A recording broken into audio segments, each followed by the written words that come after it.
Welcome everyone on Monday, July 17th to the regular council session in the municipality of Strathroy-Caradoc. The municipality of Strathroy-Caradoc acknowledges that it is located on Treaty 21 territory. We are thankful to the generations of people who have taken care of this land, including the Chippewas of the Thames First Nation, the Munsee Delaware First Nation, and the Oneida Nation of the Thames. Before we begin, just a couple of housekeeping items. First, Councillor Brennan is absent with notice this evening, and Councillor Kennis holds his proxy if necessary. And for all councillors present tonight, I'm going to reiterate to ask all your questions through the chair as we go efficiently. Begin, any declarations of pecuniary interest? Seeing none, we'll go with our first presentation of the evening. First up is Kate Ledgley, Executive Director of London Children's Museum. Are you ready, Kate?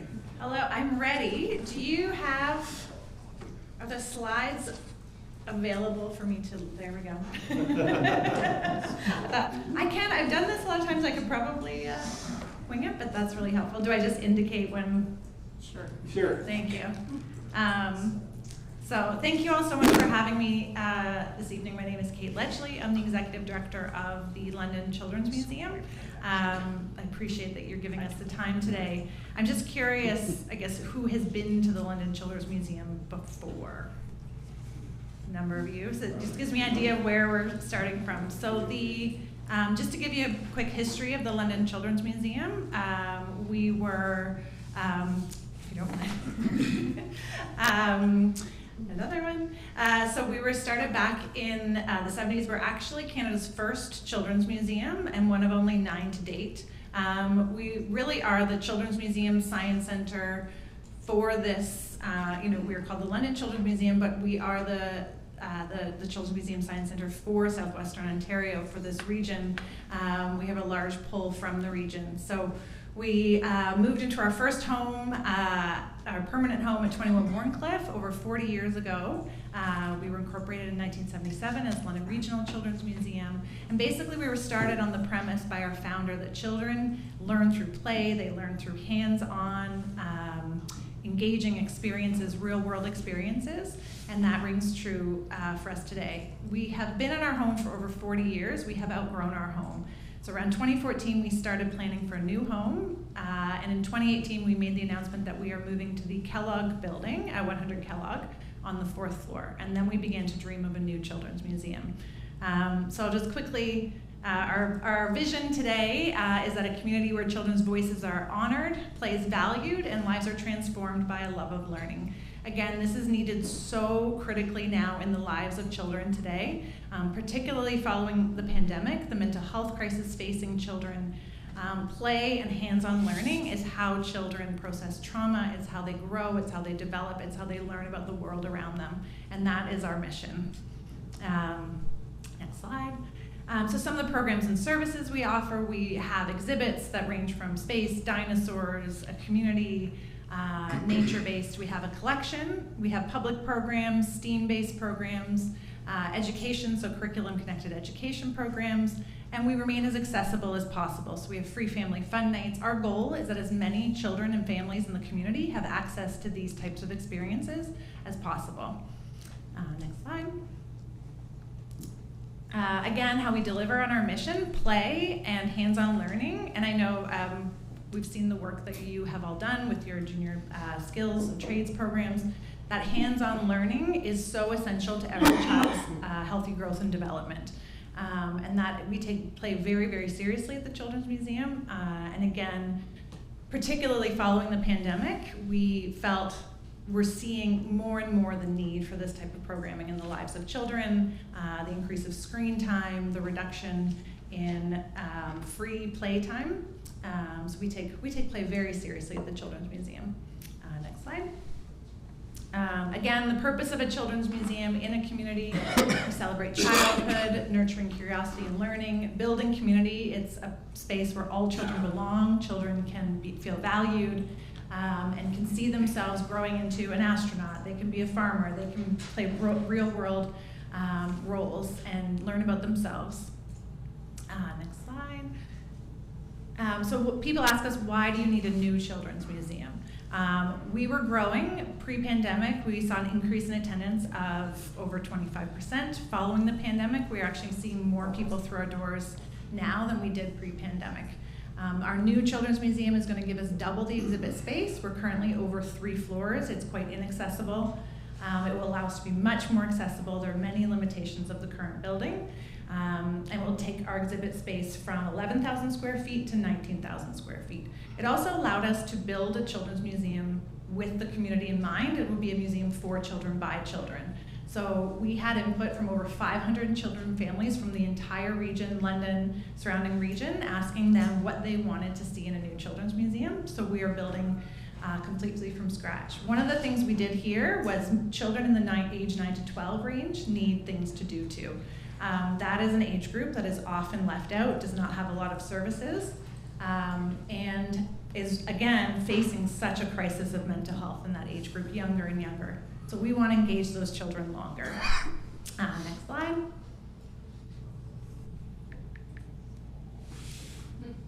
Sorry to make you my... So in terms of regional impact, again, we service this region. We stretch far and wide. Families, about 40% of our general visitors actually come from the region. When it comes to school programs, we deliver in-class programs directly in schools. About 30% of those are outside of London. We have a broad reach. We hear from lots of families that come from outside of London how much they rely on the Children's Museum. We provide educational opportunities. We're anticipating about 145,000 visitors a year in the new Children's Museum. We contribute to the local economy, tourism, and we try to make London and area a great place for families to live. I live in Dorchester. One of the reasons my family moved back to the area was because this is an incredible area to raise a family. And we provide employment and skills development opportunities for our young staff, for volunteers, for placement students. So our impact sort of goes beyond just those educational opportunities for children and families. Next slide. So I just want to give you a very quick sneak peek of the new museum. If you want to move quickly to the next one. So what we heard from the community, we heard from children. Children want to know how things work, was the #1 thing. They want to know about dinosaurs, space, nature, the world around them. What we heard as well was this museum needs to represent the region, and so it needs to represent the forest, the river, community, agriculture, industry, and we also heard you have to keep dinosaurs and you have to keep space. If you move through the next couple slides, you can just keep moving through them. I can talk through them. This is our branching out exhibit. It's the forest exhibit.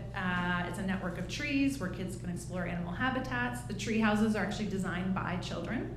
And then the branching out exhibit flows, that's a shot of the tree houses. This flows into our community exhibit. Where again, children can play out real world roles. There's a rescue headquarters, there's a house, a school, a restaurant, a market. The next exhibit shows our, this is our Discovery Lab. This is primarily for those 9 to 12s. This is for skills development.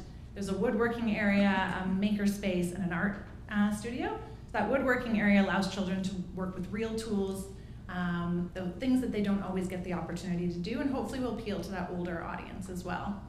The next exhibit is Farmworks. So again, something that came through our community consultations loud and clear was an interest in agriculture and that children don't know where their food comes from. So this is an agriculture exhibit that shows farming. They can take food up to the factory and process it. It's corn that becomes a food product, or they can take it to the market. We've had a lot of great support from the agriculture community with this exhibit. And then if you just scroll through the next one, there's a dinosaur exhibit with a dig pit.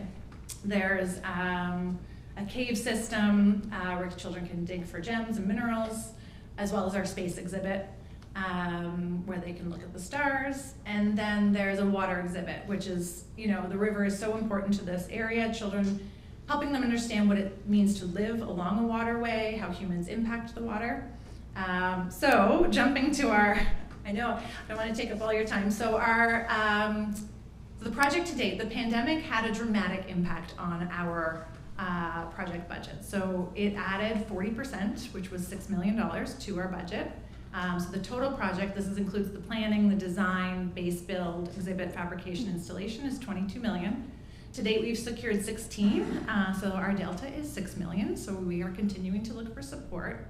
On the next slide, you'll just see some of the regional support that we've received already. We've had an incredible response from the agriculture community. Dairy Farmers of Ontario have given us a cow that will have a recirculating pump where children can milk the cow. We've had some great support, you can see, from Federations of Agriculture and various organizations from the region. Just a quick, the next one, the last one is just the timeline is the question we always get. So construction of the base build is underway, it's happening. Walls are going up, and then we will move into exhibit, fabrication, and installation, and we are targeting an open date of fall 2024. So we are just over a year from opening the London Children's Museum at long last. I ran through a lot of information. Are there any questions? Any questions for any counselors? Just a comment from myself as a former longtime resident of Old South. My son's almost 40, so spent many rainy days at the Children's Museum, so I can attest that it was a great facility, and I'm sure it will be in the future. But I do have one question. Do you receive any funding or donations from the county? We have not. So far we do have funding from the City of London, from the Province of Ontario's contributed some, the federal government. We are going out to the regional municipalities to see if there would be consideration of any support. We're presenting to Thames Centre in August. Because again, we do have that regional presence as a children's museum, and so many families come from the region, if there would be consideration of that support. So that's what we're in the midst of looking for at the moment. Okay. Thank you. Any questions? Councillor Peltman. No question, but a comment. When we moved our museum to the library from being a standalone facility, we saw a huge bump in attendance. I can only guess what your increase in attendance is going to be being at Henry Kellogg with all the other stuff that's going on there. I think you'll do very well. It's an exciting project for sure. Thank you. We are very excited, and that's the goal, is to be able to serve more families because we know they need it. So it's going to be incredible. I do have some materials to leave behind if it's of interest, our case for support, as well as naming opportunities I can leave behind. Thank you. Any other questions? Kate, thank you very much for the presentation, and it's look forward to maybe seeing you at the county.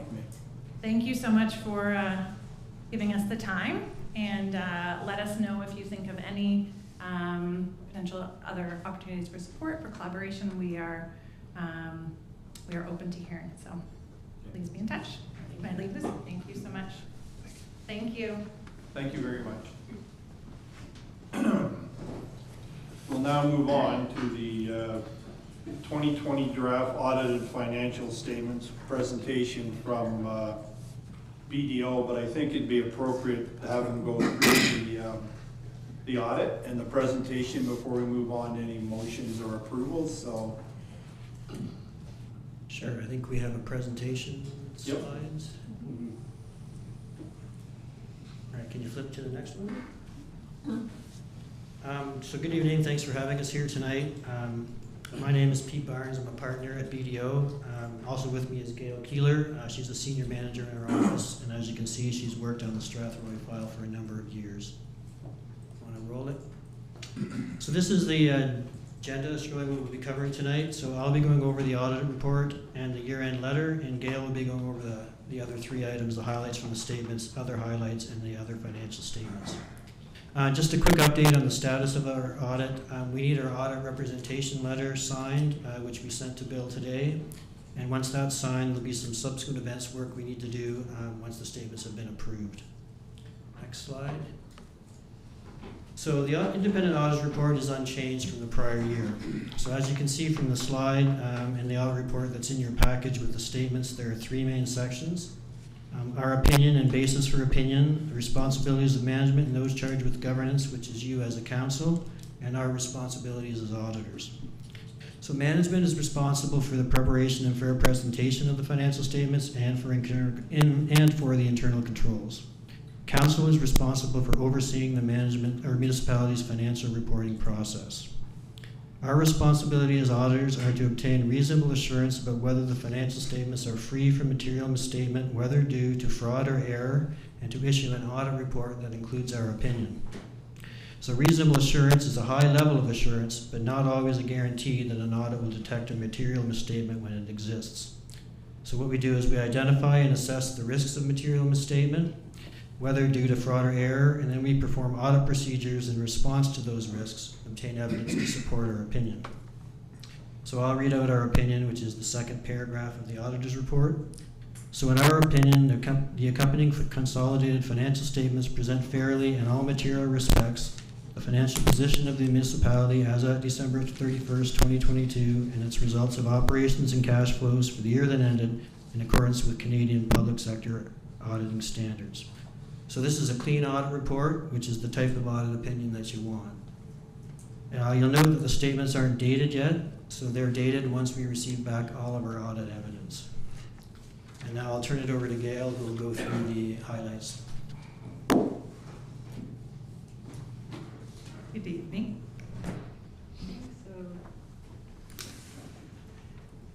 So this slide shows the two main areas we'll be going over today, pages 4 and 5 of financial statements. So we're going to look at the statement of financial position and the statement of operations. Next slide, please.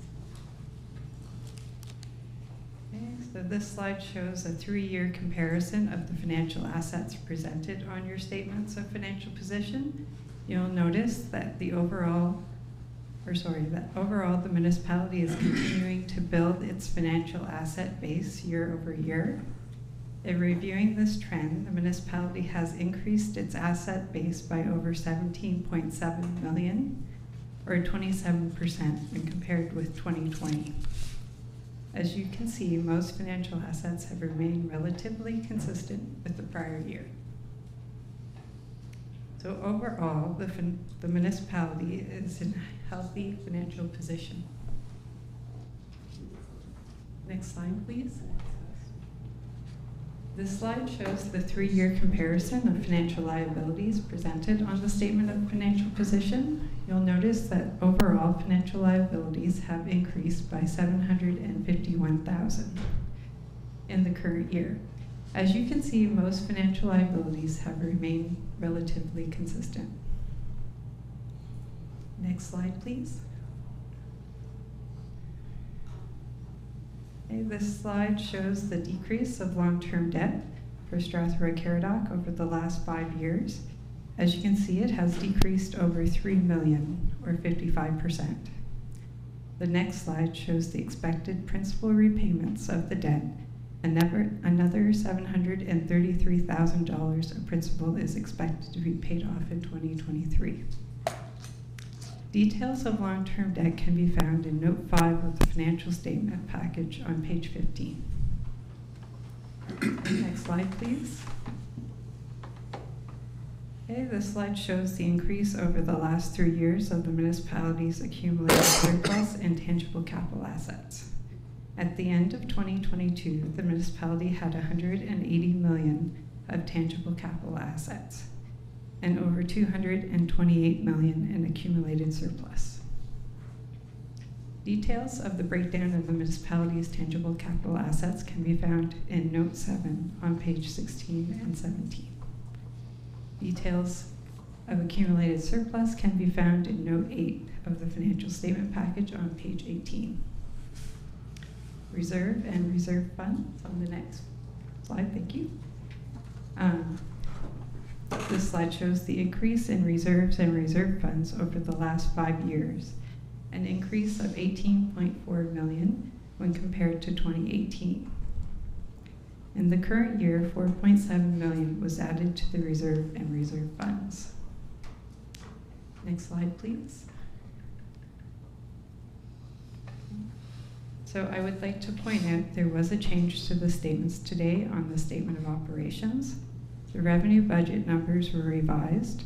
The tax budget number is now $23,402,000, and the user fee budget amount is $17,954,000. The total didn't change. So this slide shows a comparison of budgeted revenue to actual. The actual revenues were over 19 million or 30% lower than budgeted. The majority of the difference was related to user fees, developer and other contributions, which were 16.6 million under budget. This was the result of less contributions recognized in the current year than anticipated for capital projects that are being carried forward to the next year. The large projects not completed this year are McAvoy Road at $2 million, Queen Street at $4 million, Mount Bridges Wastewater Treatment Plant at $4.8 million. Plus there were several others. Okay, next slide. Okay, so this slide shows the information in a pie chart. Of note, 48% is from taxation and 40% from user fees, development charges, and other charges. Next slide, please. Okay, this slide shows a comparison of budgeted expenses to actual. The current year expenses were 4.8 million, or 12% less than budgeted. The next slide, please. This slide shows a pie chart breakdown of the expenses. Of note, over 32% is spent on protection services, 23% on environmental services, 14% each on transportation and recreation and culture services. So these expense percentages have remained relatively consistent from the prior year. Okay, next slide, please. Okay, so other highlights. Note 19 was included this year to disclose the mortgage signed by Caradoc Housing Corporation in 2023, so it's a subsequent event. Note 11 talks about the OMERS pension. The amount contributed to OMERS was over 1 million this year compared to 981,000 last year. So also in your financial statement packages are the trust statements. So the trust fund statements received an unqualified audit report and had assets of 770,000. The trust fund numbers are not included in Strathroy-Caradoc financial statements, which is why they're a separate statement. So I'll turn it back to Pete now.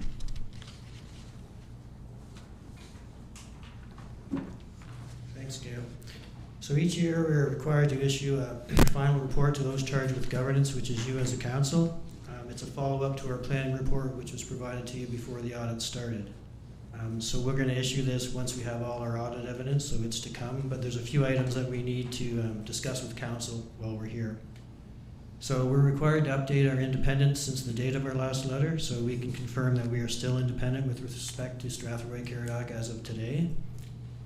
We also need to disclose if there are any changes in our materiality, and as you can see from the slide, materiality remained unchanged at $765,000. We also need to disclose the net effect of any unadjusted misstatements that we found. So these total almost $127,000 and were immaterial, so no adjustment was made.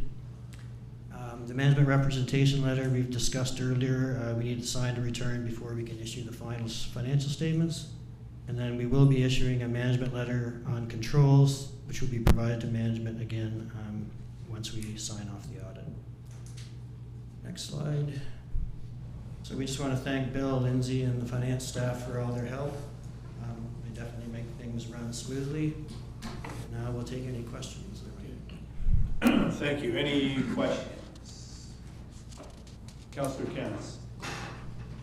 Mr. Mayor, my question to BDO relates to statements were made in the last couple of weeks suggesting that perhaps a forensic audit was required of our financial statements. And I would like to ask BDO whether they think there's anything in those statements that would warrant such a forensic audit requirement, and if a forensic audit was done, what would the cost be to the municipality? I think the suggestion was over the last financials over the last 3 years, what would the cost of such a forensic audit be?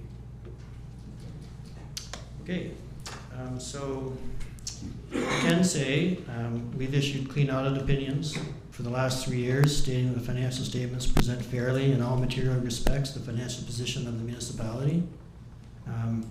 As I mentioned earlier, we design our audit procedures around the risks we identify, and we test those. I think this year we had 35 risks, so we designed our audit around those risks. Our file preparation and review procedures are quite detailed as well. We have audit intermediates and seniors who do the work. That work is then reviewed by Gail, our senior manager, and then by myself as partner. And then finally, if there's any areas of concern that we have, our national office would look at those, and then the financial statements are also reviewed by national office. As to the cost for a forensic audit for the last 3 years, that's quite open-ended. Usually when forensic audit is called in, it's due to a concern such as employee theft or something that they're looking for. So the forensic audit team would focus their work on that area, and then if need be, it would expand outward as if they uncover anything. So that's kind of hard to cost. That being said, forensic audits are quite costly. Sometimes they run into the hundreds of thousands of dollars, depending on the scope and what's found by them. Again, you mentioned there's also there's staff time cost. So again, depending on what forensic auditors are looking for, that cost, it's hard to quantify. I mean, there's a lot of information that they would ask for, and staff would have to provide that to them. So I hope that answers your question. Follow-up, Councillor Kennis. I guess just my question would be then, based on your audit results, there isn't any glaring evidence that would suggest such an audit is required at this point? No, like we've issued clean audit opinions, and that the statements are not materially misstated, so. Thank you.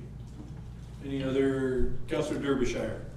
So are we now speaking to that motion? Is that No. what this is here? That No. I'm not too sure then why it was formulated like that then. If we're asking their opinion about motion, that is to come forward to council at a later date. I think it was a fair question from Councillor Kennis, but we're not speaking to your motion. He was asking a question to the auditors based on his opinion. Yeah, Councillor Derbyshire. He said based on what's happened and come up in the last few weeks. Wasn't based off Frank's opinion that we need it. It was based off of conversations and things that have come to council, which would be a motion that was put on the table that was moved to September, where we now ask for an opinion from the financial people about that motion. Right. Did you have a question with the matter hand? We're not dealing with the motion, we're dealing with the auditor's report.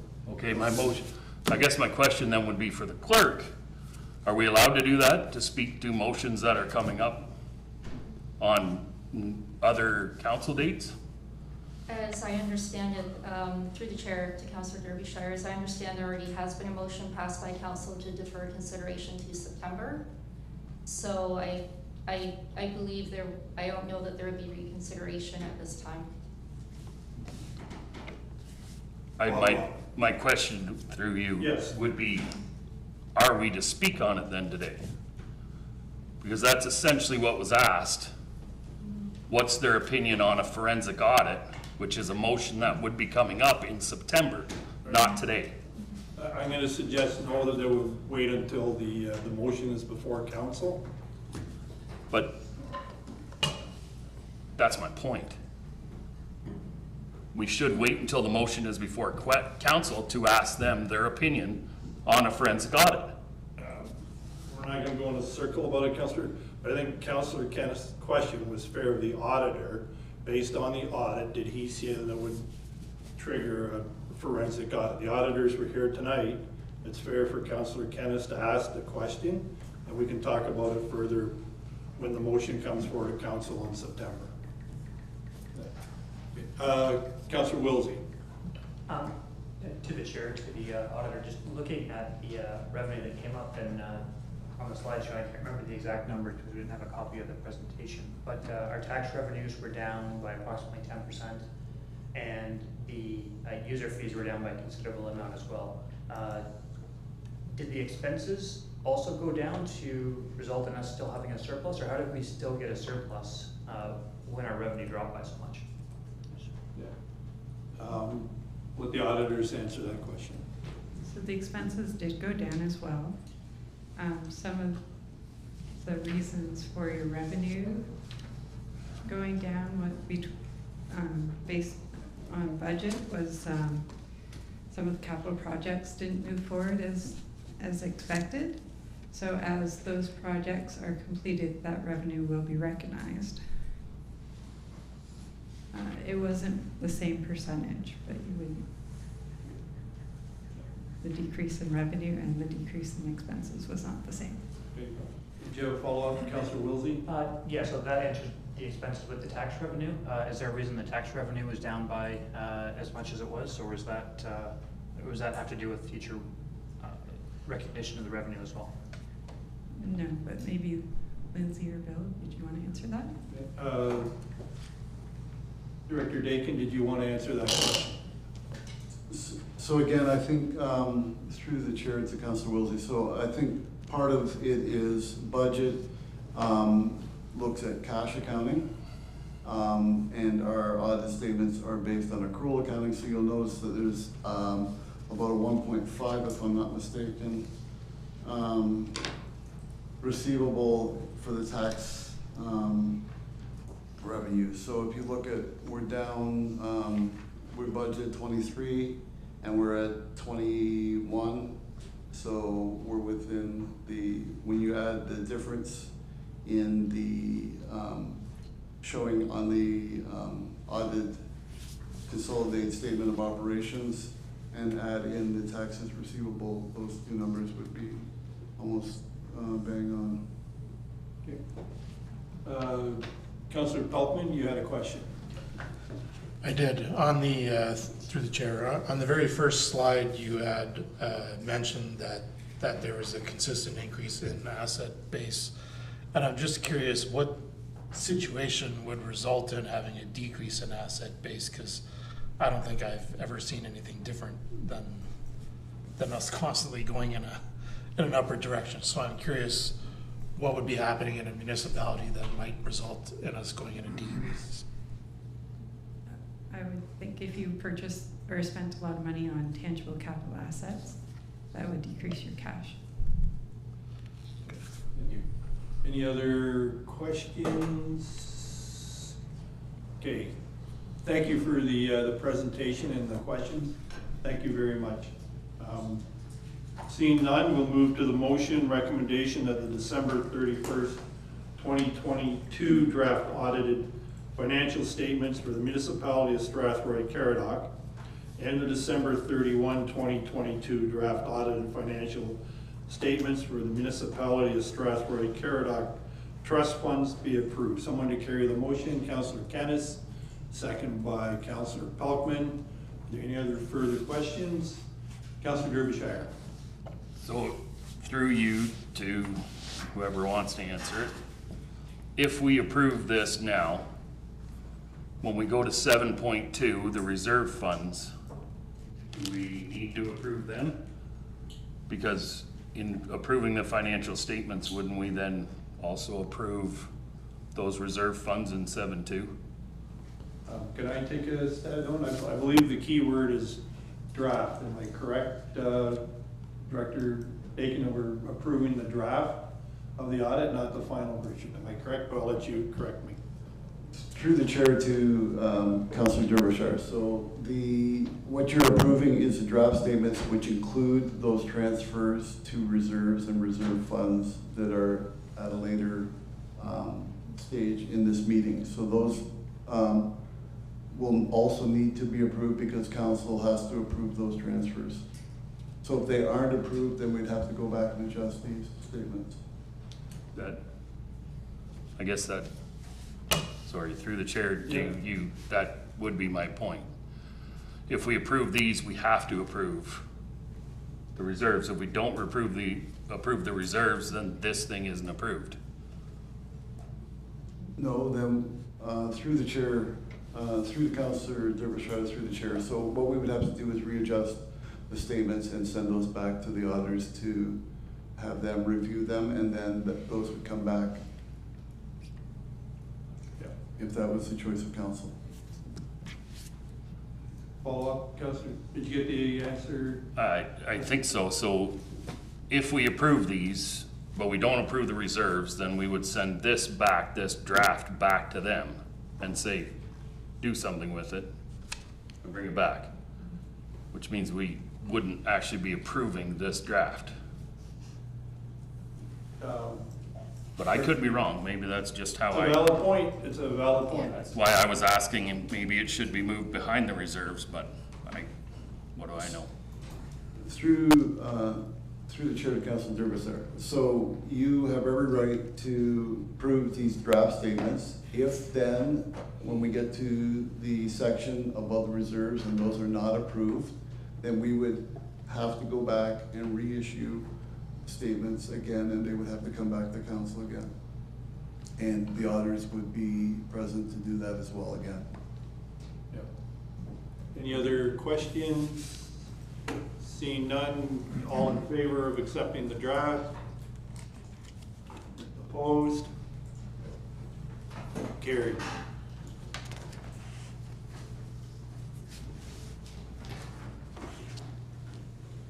We'll now go to item 3.1, request for minor drain improvement, the Salisbury West Drain 2022. We have a recommendation that council accept the notice of request for drain minor improvement for the Salisbury West Drain 2022 and authorize Street Associates to prepare an updated engineer's report on the matter. Someone to carry the motion, Deputy Mayor McGuire, second by Councillor Pelkman. All in favor? Carried. Any questions? Seeing none, have a vote to carry the motion. All in favor? Carried. We'll now move to public meetings. First is 4.1. The purpose of this public meeting is to consider an application for rezoning of the property of 9202 Oriole Drive. Jeff Burnett and Michelle Cote have a motion to open the public meeting. Councillor Wilsey, seconded by Deputy Mayor McGuire. All in favor? Carried. We have a report by the planner. Director Huff, did somebody want to speak to it briefly with a report? Thank you, Worship. I'll just introduce Tim Williams, Senior Planner with the County of Middlesex. We'll be presenting this public meeting and recommendation report for rezoning at 9202 Oriole Drive. Thank you. Thank you to the mayor and members of council and those attending for this public meeting. This is an extension of an existing temporary use zoning bylaw for the property on the north side of Oriole Drive. It was a location that received a rezoning to allow for a second dwelling in 2017, and then that was extended in 2020, and they're coming back now in 2023 for this extension. It's a little bit of a unique situation insofar as this is an existing home and they built a second home. Otherwise, we would have normally seen this under a granny suite approach, which would have had a 10-year temporary zoning. Nonetheless, this is the application before us this evening. It's the public meeting this evening. Given the nature of the application, staff have provided a draft zoning bylaw on tonight's agenda. Staff comments, agency comments are found within the staff report, and at the time of writing the report and even to this point, no comments have been received from the public. And it's in light of this, staff are recommending approval of the rezoning and consider it to be consistent with the PPS and conforming with both the local and county official plans. I'm available for comments. Thank you. So or just, questions. thank you. Just, were there any comments in support of the proposed rezoning?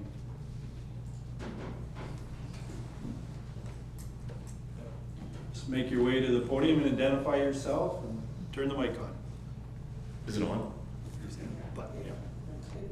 Oh, okay. I'm Jeff Burnett. I'm the one seeking this extension. Me and my wife built a new house in 2018, and would like to keep this house again for an elderly parent as a granny flat. We have a deposit on the house, which will stay until the house is torn down at whatever point that may be. If anyone has any questions, I'd be more than happy to answer. Did anyone from council have any questions of Mr. Burnett? Okay. Thank you, Jeff. Thank you. Were there any comments in opposition to the proposed rezoning? Seeing none, did any comments or questions from members of council? Councillor Pamela. To the chair, to Mr. Williams, could you explain the difference with this petition and the one that came before us recently, where we had a home that a second home was built and the homeowners wanted to delay the demolition to use that for a refugee or Ukrainian family, and under the guidelines you said that we could not approve that, and I'm just wondering what the difference is here. Well, through the chair, the biggest difference is this owner has applied for that rezoning, whereas the previous one was just a letter to you with no application, and there was therefore no draft bylaw or anything like that in front of you. So what they were doing previously was just merely sending in a letter and not making the application and going through the proper steps of making an application. So the current one in front of us, that is a situation where they have made the application, we sent out public meeting notice, and there's an opportunity for those to come to speak if they were an objection this evening, and then you have a bylaw in front of you to make a decision on, and an application, and then the bylaw to make the decision on. I can expand, but I think that answers the question. Yep. Any other questions? Deputy Mayor McGuire. Thank you, Your Worship. My question is about the three provincial bills that are currently being brought forth by the Ford government, 2397 and 5, I believe. Is it possible that one or all three of these bills could affect this property and allow for this just to continue standing?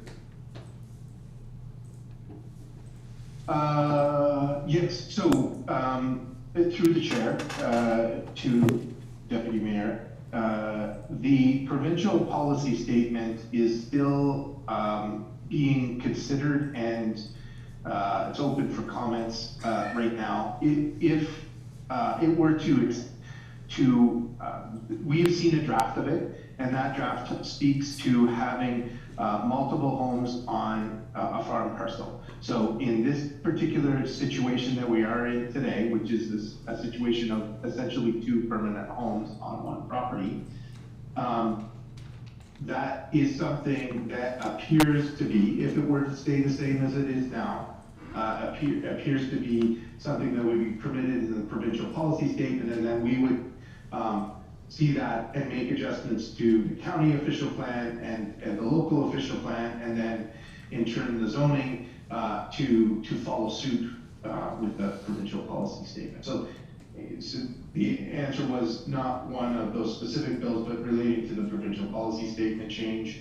If that happens, yes. Any follow-up, any other questions? Okay, I have a motion to close the public meeting. Deputy Mayor McGuire, second by Councillor Kennis. All in favor? Carried.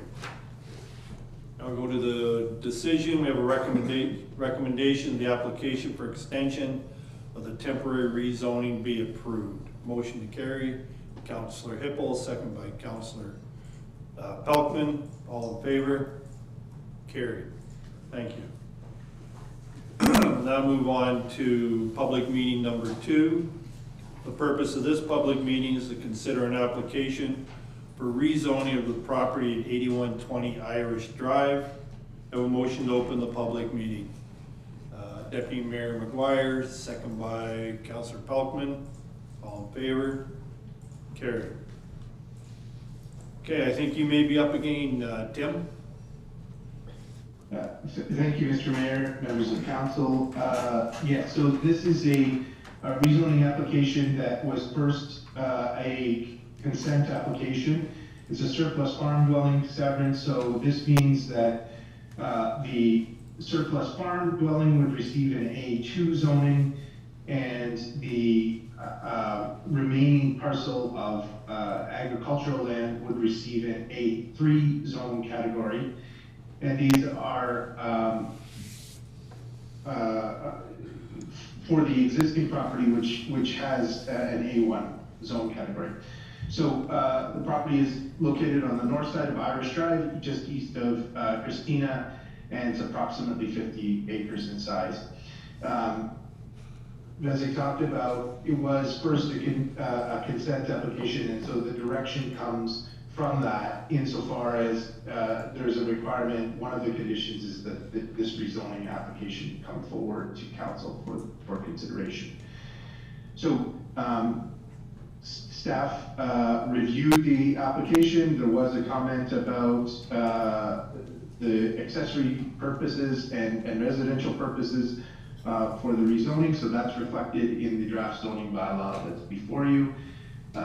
The recommendation from staff is that this be approved, and this is because it's consistent with the provincial policy statement and conforms with the OPs. I'm available for comment, and I would say that a draft zoning bylaw is on file for later this evening on the agenda. Thanks, Mr. Williams. Is there any comments in support of the proposed rezoning? Seeing none, are there any comments in opposition of the proposed rezoning? Seeing none, any comments and questions from members of council? Okay. Seeing none, I have a motion to close the public meeting. Councillor Hippel, second by Councillor Wilsey. All in favor? Carried. Move to the decision. Recommendation that the application for rezoning be approved. So I'm going to carry the motion. Councillor Kennis, second by Councillor Pammer. All in favor? Carried. We'll now move to public meeting number 3. The purpose of this public meeting is to consider an application for rezoning of the property at 999 Wright Street, Strathroy, Sun Slab Precast and Modular Incorporated. A motion to open the public meeting. Deputy Mayor McGuire, second by Councillor Kennis. All in favor? Carried. You again, Tim. Thank you very much, Mr. Mayor, members of council. This is as noted, it's the on Wright Street. It's on the south side of Wright Street. It's the extension of Wright, just past Adair Boulevard. Currently, the property is zone M2. M2 doesn't allow for a concrete batching plant. That is a use that's found in the M3 zone. But the applicants have requested that the M2 zone continue here, but just add in concrete batching plant. It's part of a larger precast hollow core product that the manufacturers will be making on site, and some of that is occurring inside the building. For the most part, when we're thinking about a batching plant or an asphalt concrete ready mix type batching plants, they're generally outside. But so some of the noise and dust and these things will be mitigated through that process. Nonetheless, this is the application that's before council this evening as a part of this statutory public meeting.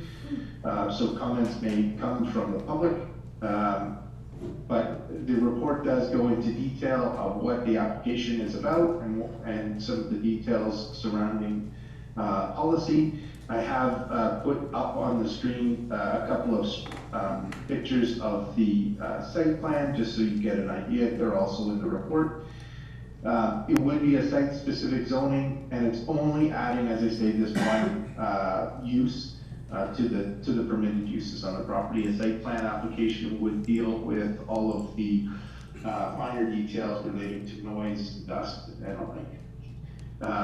As noted here, there are no concerns from staff and agencies. No new comments have come in since the report was written. And it's for that reason that staff have placed on this agenda a recommendation for approval, but also a draft zoning bylaw, given its consistency with the PPS and its conformity with the OPs. Bill for comment, questions on this one as well. Thank you. Thanks, Mr. Williams. Any comments in support of the proposed rezoning? Massey, identify yourself. Absolutely. Good evening, Mr. Mayor, members of the council. My name is Richard Domes. I'm a planning consultant with Gagnon Walker Domes Ltd. We are the consultants to Sunslab, Precast, and Modular Inc. in respect to the rezoning application for 999 Wright Street. With me today are members of the development and ownership team. We have Rajiv Kochar from ownership, Randy Hope from White Knight Advisory International, and Majid Mansouri from Gamma Engineering. As explained in the staff reports and in their presentation, my client proposes the development of the subject site for a precast hollow core concrete production and batching plant. It's an 82,000 square foot industrial facility with the operations mostly enclosed within the building itself. Approximately 40 new jobs are proposed through the proposal that will be injected into the community. The corresponding site plan is in process, and we expect that approval to be imminent, subject to council's decisions today. The proposed development will facilitate the rounding out of the Moldar Industrial Park as contemplated in the county OP, the Strathroy-Caradoc OP, and the proposal has regard for matters of provincial interest, is consistent with the PPS, and represents good planning. We agree with staff recommendations for approval, and our team is here to answer any questions that council may have. Thank you. Thank you. Did any members of council have any questions? Thank you. Is there anyone here in opposition of the proposed rezoning? Any questions or comments from members of council? Seeing none, I have a motion to close the public meeting. Deputy Mayor McGuire, second by Councillor Hippel. All in favor? Carried. Move to the recommendation. The application for zoning be approved. Someone to carry the motion. Councillor Pelkman, second by Councillor Kennis. All in favor? Carried. Thank you. Now move to public meeting number 4. The purpose of this public meeting is to consider an application for rezoning for the property part lot 22, concession 2 in Caradoc. Motion to open the public meeting. Deputy Mayor McGuire, second by Councillor Hippel. All in favor? Carried. Tim, you again. Thank you so much, Mr. Mayor, members of council. I just quickly note that the report for this had incorrectly noted the owners as a Ontario limited numbered company, and in fact they are Gary Smiths, Martin Smiths, and Christina Lyons. And I don't believe that has any impact on the zoning bylaw amendment, but I just raise it so that you're aware of that. So moving on, the application is as a result of a recent Committee of Adjustment consent application at the corner of Park House and Troops Road. The current plan that's on the screen showed the lots as being yellow. I'm also moving my cursor near the yellow, 2 yellow spots as well as the red spot. And these 3 lots were created. Each one requires a site-specific R5, which is rural residential zone. One of the conditions in each of these consent applications was requiring a rezoning, so combined bringing them forward to council this evening. So it's a statutory public meeting, but these are the details. Each of these site-specific zoning bylaw zones will deal with either frontage or lot area as they're slightly deficient in one or both of these items. I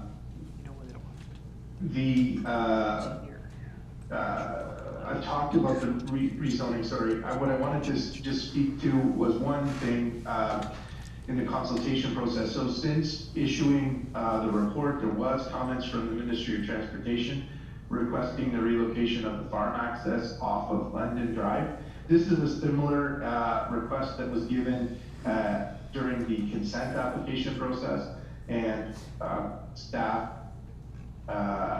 recommended a condition, and the Committee of Adjustment approved a condition of consent requiring that relocation. So this is already included in the consent application. So at this point, having it, there isn't really any way to include it in the zoning, and more importantly, it's already being addressed through that consent application. So staff feel that the existing recommendation in the report still can or should move forward, which is recommending approval, and there is a draft zoning bylaw on tonight's agenda, and that's because this is an application that's considered consistent with the provincial policy statement and conforms with the OPs. Again, available for comment or questions of council or others. Thank you.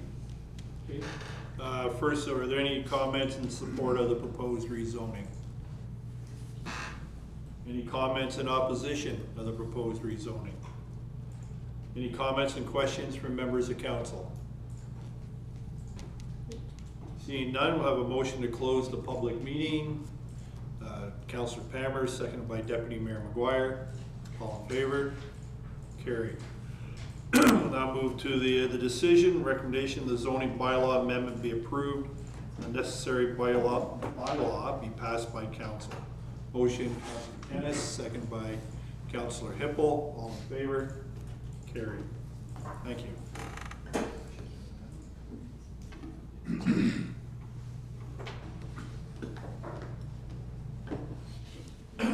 Now move to the approval of minutes. For recommendation, the meeting minutes be approved as written. They are the special council meeting minutes of June 28th, 2023, and the regular council meeting minutes of July 4th, 2023. A motion to accept. Councillor Pelkman, seconder, Deputy Mayor McGuire. Before we begin, any questions, concerns arising from the minutes? Seeing none, we'll vote to approve the minutes as written. All in favor, thank you. We'll now move to our communications. There are 4 this evening. Did anyone want to pull anything for further discussion? Councillor Kennis. I would like to further discuss 6.3 and 6.4. Okay. Are there any others? Councillor Derbyshire. Through you to the chair. I guess 6.2 I'd like to just pull out and maybe support that. Okay. All right, so I have a motion to accept communication 6.1 from the Township of Selwyn, resolution regarding short-term rentals. Motion to accept. Deputy Mayor McGuire, second by Councillor Hippel. All in favor? Carried. Councillor Derbyshire, do you want to speak to 6.2? Yes, thank you. Through you to council, I guess I would just like to put our support behind this. Being in the agricultural industry, we right now cannot service our technology or our electronics that are in our vehicles or in our tractors, combines, anything like that, because we do not have that technology available for us to purchase or to do anything like that. So when we have errors thrown or codes or this or that, we have to phone said dealership and get a service call for them to come out and fix something as simple as plugging in your laptop and hitting reset. So I do believe there is other applications. I know that's how it affects me. It does say in here, you know, that people repairing computers, cell phones, this, that, they all have to have the manufacturer's kind of permission or have them do it. So I was just hoping maybe we could, I was in support of their motion to push for the right to repair. I'll back you up on that, Councilor Derbyshire. You know, the industry I came from, where as things become more digital and more computer, it's a question more and more of my previous customers had, the right to repair. When everything was gears and you could turn a wrench, you could just go out and repair your equipment. So, and I have seen other stories on American TV, and I can think of one ag supplier in particular who's run into problems with the supply of equipment. So I'm going to turn to Deputy Clerk. How do we make a resolution or a motion to support this? Certainly to the chair and to Councillor Derbyshire. If Councillor Derbyshire, you made the motion to support, Mayor Grantham, you made the motion to second, that can simply be the motion to support the resolution from the City of Port Colborne. Okay, thank you. Councillor Canis, did you want to speak to 6.3 and 6.4? Do you want to vote on that one? Yes. We got to vote? I apologize. All in favor, I apologize. I was trying to get my record, keep my record conscious. Councillor Canis. Yeah, on 6.3 from Chatham-Kent, really just a question, Mr. Mayor, to staff. This one really, I guess, addresses frivolous requests for freedom of information, and I just wanted to ask you through you to staff whether this is an issue for our municipality or not. So. Yep, through to the Deputy Clerk. Through the chair to Councillor Canis. So I would say that we definitely have seen an increase in the number of FOI requests, especially coming out of the pandemic, where I wouldn't say that you know, that we've received an overwhelming amount. It's certainly something that falls under the responsibility of the Legal and Legislative Services team and are processing those, but I wouldn't say that we've received an onerous amount of vexatious complaints, or sorry, FOIs. Yeah, follow up, Councillor Wilsey, I apologize. To the chair, to Deputy Clerk, we have a procedure in place where if somebody, and I've had a couple residents mention this to me, that there's a charge to them if they've done multiple requests, and we recoup some of our funds that way. Could you speak a bit to that policy, just so the rest of council is aware? Sure. So every request is, there is a $5 fee that's legislated by the province, so that's applied to every request. Staff certainly do try to help each individual narrow down the scope of their request. And then if it's something that does grow, or we find that it's involving a lot of staff from multiple departments to pull records, and of course redactions and considerations of protection of personal information, there certainly can be assessment of the, you know, the amount of staff time and kind of an estimate given for the staff time and resources that are required. Any other questions or comments? Did you want to make a motion in support of that, Councillor? No, I mean, if it's not a huge item, then I would just let it pass. I was just concerned that if, as the city of, or Chatham-Kent had said that it was a constant bombardment of these requests, then I would say I would have made a motion to support, but otherwise I'll just let it ride. So. Okay, Councillor Canis, 6.4. Yeah, 6.4 also from the municipality of Chatham-Kent deals with Bill 5, or the remnants of Bill 5. I guess Bill 5 was a private member's bill that was defeated in the legislature in the last couple of months. But my understanding is that AMO has taken up the cause, and the government itself, Premier Ford's government, has said something needs to be done to protect staff and elected people in the province from harassment. To me, that's the main component that I'm concerned about. And certainly I very much support what Chatham Kent is suggesting to join them in support of it, and also supporting AMO as well as being a member of AMO. I think it's a good cause that they're going for as well. I don't think anybody, first of all, that puts up their time and effort as an elected official needs to put up with undue harassment, as well as staff of municipalities don't need to be subject to constant harassment as well. So I would like to make a motion to support the letter submitted by Chatham County. Is there a seconder to that motion? Are you seconding it? Pardon me? Seconded. Seconded by Deputy Mayor McGuire. And just a little quicker on the hand than you were. No, any questions before we? All in favor of Councillor Kennis? Carried. So now I just have a question of you, Clerk. Do I need to go back and receive those, or have we dealt with those appropriately? Yes, if we could just receive the remaining, Okay. I believe it was just 6.3, Okay. but receive for information. Yep. So I'll go through, so just 6.3 for information? So we, motion to receive 6.3 for information. Councillor Hippel, second by Councillor Pelkman. All in favor? Carried. Thank you. We'll now move to 7.1, Legal and Legislative Services, Inter-Community Transit. We have a presentation tonight from Heather Lalonde. We'll have the presentation, then we'll move to the action.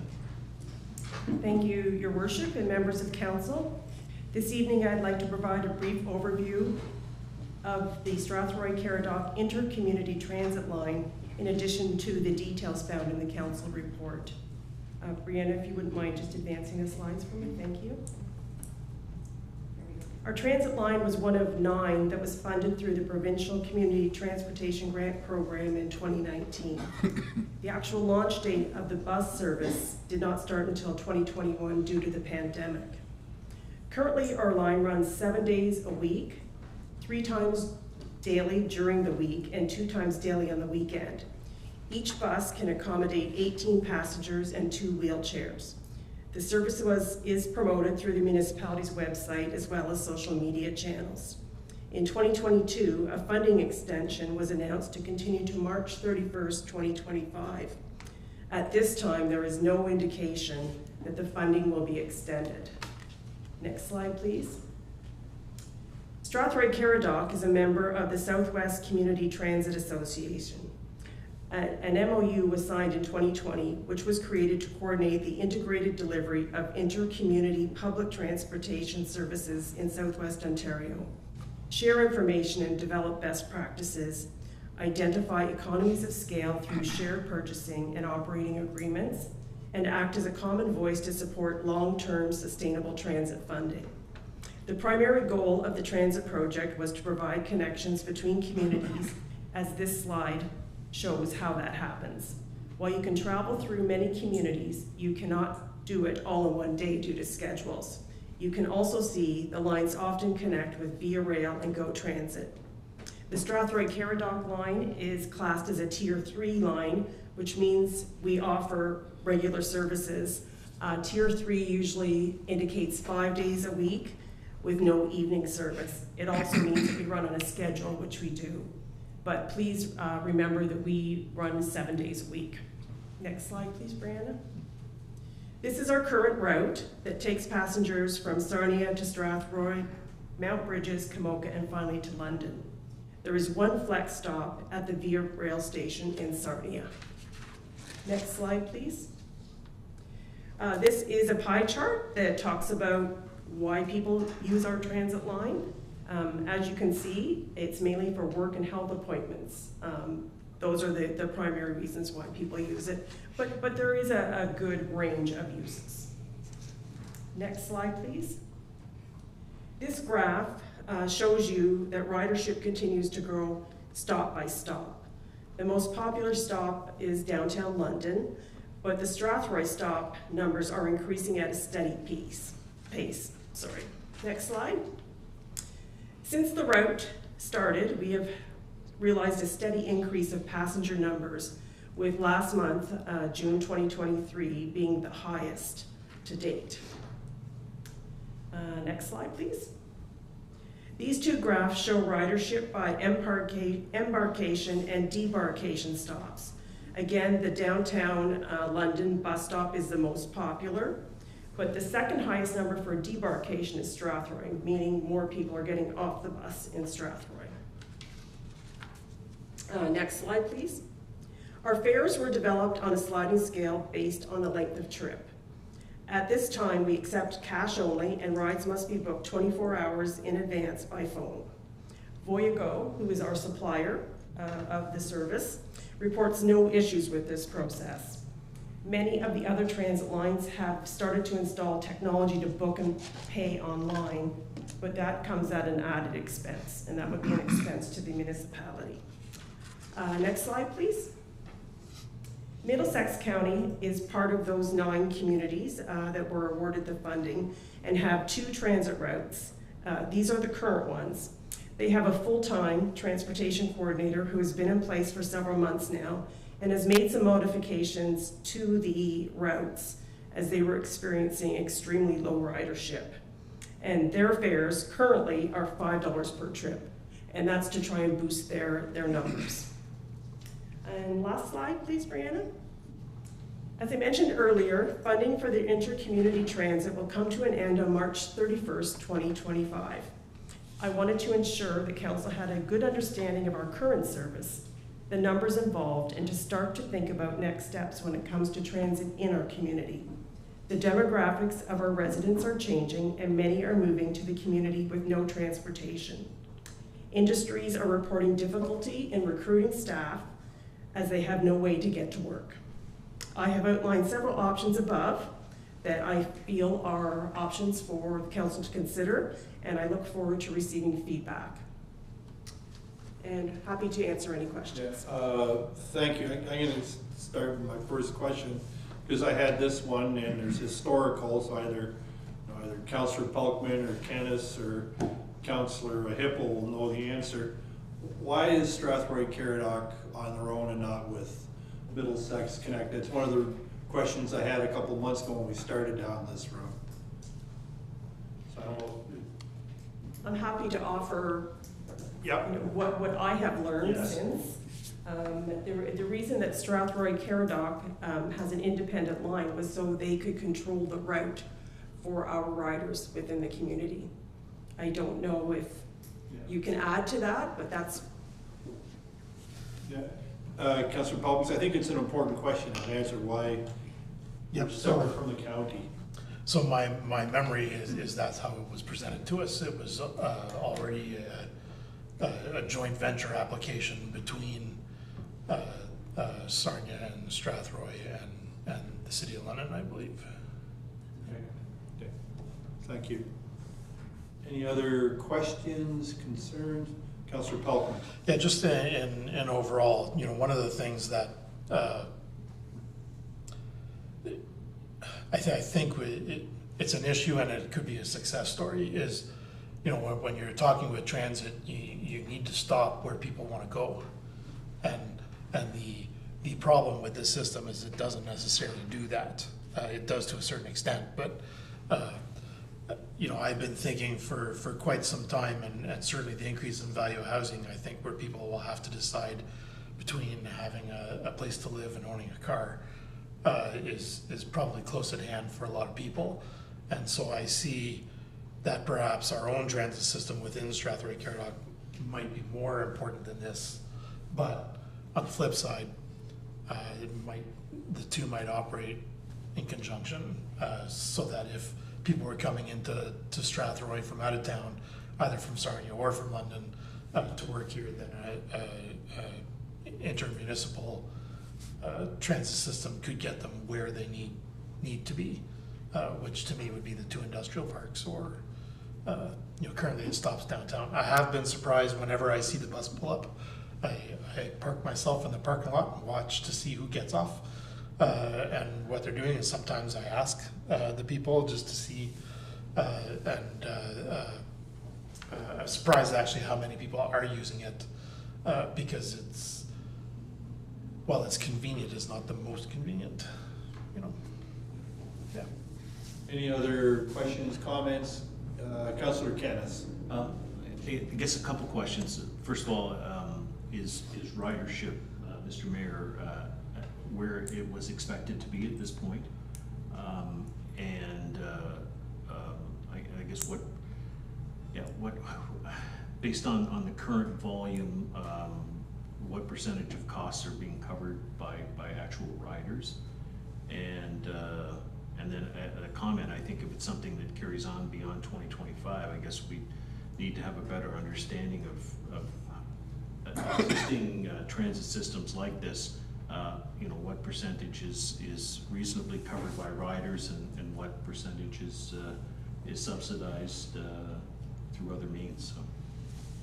So. Heather, could you comment on the financial part, how much we're carrying? Thank you. Through the chair to Councillor Kennis, currently with the most recent ridership numbers, the last few months, we're covering approximately 25% of the bill by fares.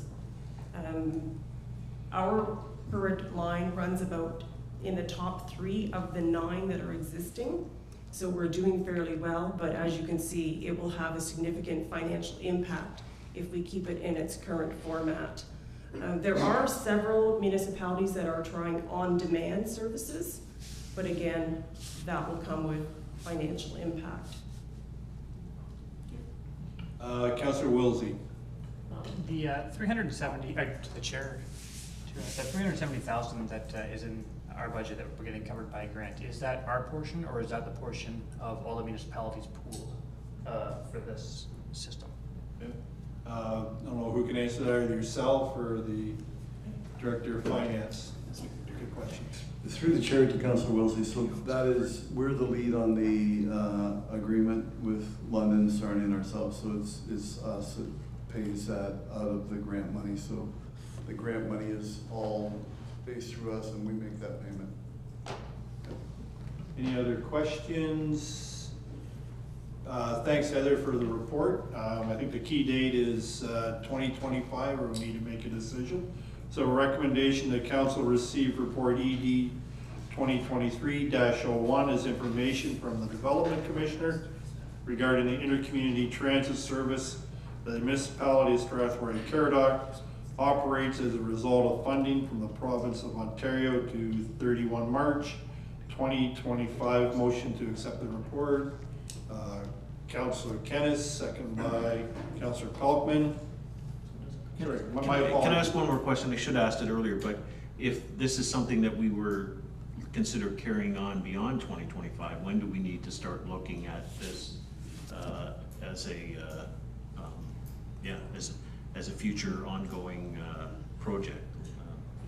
I assume that's not March 31st, 2025. We need to consider it well before then. So. March 30th, 2025. No, as I was sitting here, I thought we're coming up to the strategic, looking at the strategic plans. I think that'd be a key question. Look at the options that Heather has put in front of us. I think that's the time to look at it and decide which one of the options we want to go down. Any other questions? We have a motion. All in favor? Carried. Now move to financial services, 7.2, approval of the 2020 transfers to and from deferred revenue reserves and reserve funds. I think it's appropriate we'll break this into 2 motions. So we'll deal with the first one first. The council confirms transfers to deferred revenue reserves and reserve funds in 2022 of $15,584,324 in transfers from deferred revenue reserves and reserve funds in 2022 of $9,883,122. A motion to carry. Councillor Kennis, second by Councillor Pelkman. Questions? Open for questions. Seeing no Councillor Derbyshire. I don't know if this is, I'm not too sure if this is the right place, but through you to, I'm going to say the acting CAO or financial, whatever, financial services, whatever hat you have on now, Bill. But it's not that I have a problem with where it is or what it is. I guess for me, it's when we bring capital surplus back, right? Or projects that aren't, that it's, sorry, I'm gonna use the wrong term.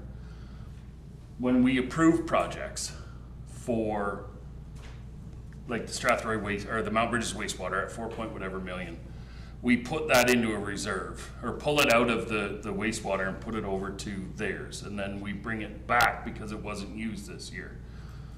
Like, can we not have a section that has allocated reserves so that we know what we've spent already? Like, I know that we kind of do in our heads where we go, all right, we've done this, we've done this, we've done this, but they do move from this fund to the, like, it's almost like, well, we didn't use it here, so now we take it back, we put it in here, right? But then next budget, we take it back out and put it here, as opposed to, if we knew we had 17 million already allocated to wastewater, you know, and we know that that came out of the reserves, we now know the reserves are down to this. Do you understand what I'm saying? And I'm not trying to change your whole, I guess I am trying to change the process. I just think it would make it clearer, and I'm not too sure if that then affects when we go to borrow money. If this is already allocated and used, can we actually borrow against funds we've allocated to jobs that are to be done, just they haven't been completed? Through the chair to Councillor Derbyshire, so excellent point. Two things. This will be addressed with our multi-year budget now, so that basically we're gonna see the multi-year budget out, so then we can see, here's what's going in for the next 4 years, here's what's coming out in the next 4 years. The other piece that we have attached to this now is a long-term financial plan for capital projects. So although we're gonna look at multi-year budget for 4 years, we're gonna go out probably 10 on capital projects. So then you can see the ebb and flow in those reserves. So here's where the reserve's building up. Here's where we're taking that money out. The other thing that we're starting to do is move that money, instead of back into the reserves, it goes into deferred revenue. So basically we haven't used it yet, so it sits in a separate pot and it's out of the reserve account. So then we see a reserve, a balance that's accurate, as opposed to going in and out like you see or are saying. Follow up, Councillor Derbyshire. Yeah, through you to Bill. Yes, or to Director Dagan. That does, yes, somewhat answer my thing, and I guess I know it does come back into the deferred revenue. It's just when you look at that, like it doesn't specifically sit the projects out and say, here's kind of what we've done. Like, unless you actually look at it and go line by line, and then you got to get that ruler out and go, okay, this does line up back here. Whereas if it just was its own section like DC's, you know, you can clearly see DC's, here's what it is, here's where they went, here's what we're doing with them. If allocated funds was the same column where, look, we've approved this, we've moved it out to wastewater, we brought it back from wastewater because we didn't use it this year, we'll move it out again. Like, this project is going to be done one way or another. Do you understand? You know what I mean? Like, then we have a better idea. We're not looking at a reserve fund of in the wastewater of 11 million, but we've already spent 12 million. You know, like, we've already allocated 12 million out to these projects that just haven't been done. But it still shows kind of there. Do you know what am I clear? Or yeah, through the chair to Councillor Derbyshire. So basically, you'd like to see an added column in the capital budget that says, here's allocated reserve funds that's already been pulled out of the reserve. So when you look at reserve balances, you see what's available, not necessarily, because currently, you're right, if you look at the reserve balances, you see what's in that reserve, but also what you see in there, what's already been allocated but hasn't been spent yet. So you would like to see the money that's been allocated from reserve, pulled out of that reserve, so our reserve balance is sort of available funds, we'll call it. Yeah. And that the deferred revenue, in essence, shows any transfers from reserves, and they will sit in deferred revenue, which is a whole separate reserve account. And we can even allocate, if council so chooses, we can set up that deferred revenue to show in deferred revenue what's allocated per capital project, to make it even clearer, if that makes sense. I understand. Yep, we're gonna go over here. We'll go to Councillor Pelkman, then to Deputy Mayor. Councillor Pelkman. Yes, through you, Mr. Mayor, maybe a slightly simpler option might be, I'm gonna use my microphone as a visual here. If we had a bar chart, and there's the bar, this much is for this project, and this much is for this project, and this much is for this project, and the rest is unallocated. And if you do I don't think we're concerned about purchasing a lawnmower. We're concerned about those millions of dollars of projects, which might make the visual a lot simpler and easier to digest than showing multiple lines all over the place. Yep. Through the chair to Councillor Pelkman. So one of the things that we've been working on is setting up a budgeting software called Questica. And Questica has the ability to print out a report saying allocated reserve funds.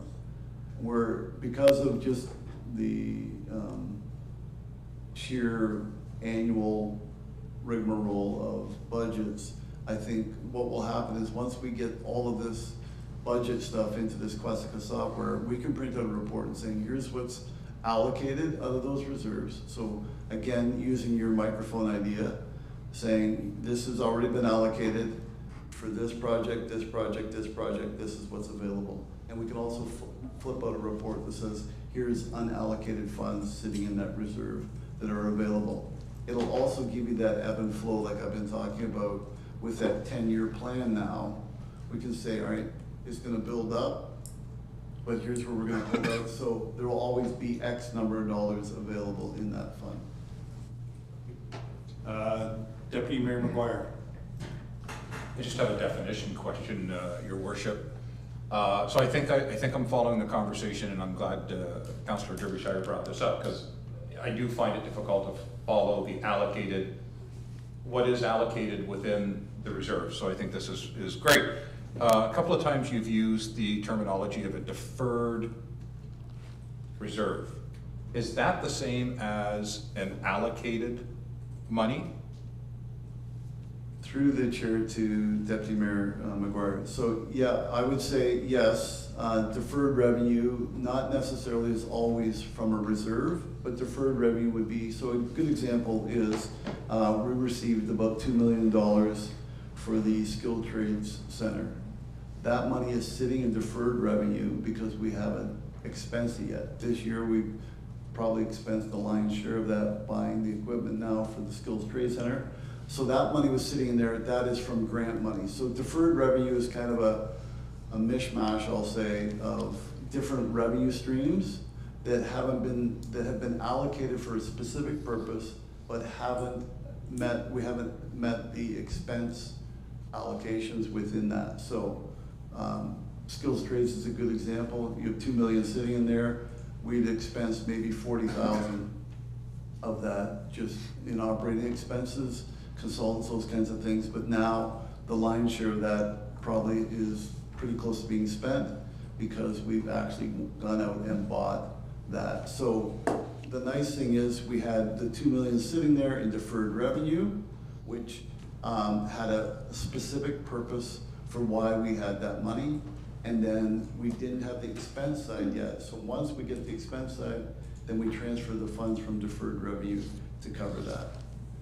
So that's the difference between the deferred revenue. So it's a reserve of its own, but it's a conglomeration of different revenue sources. Not exactly always reserves.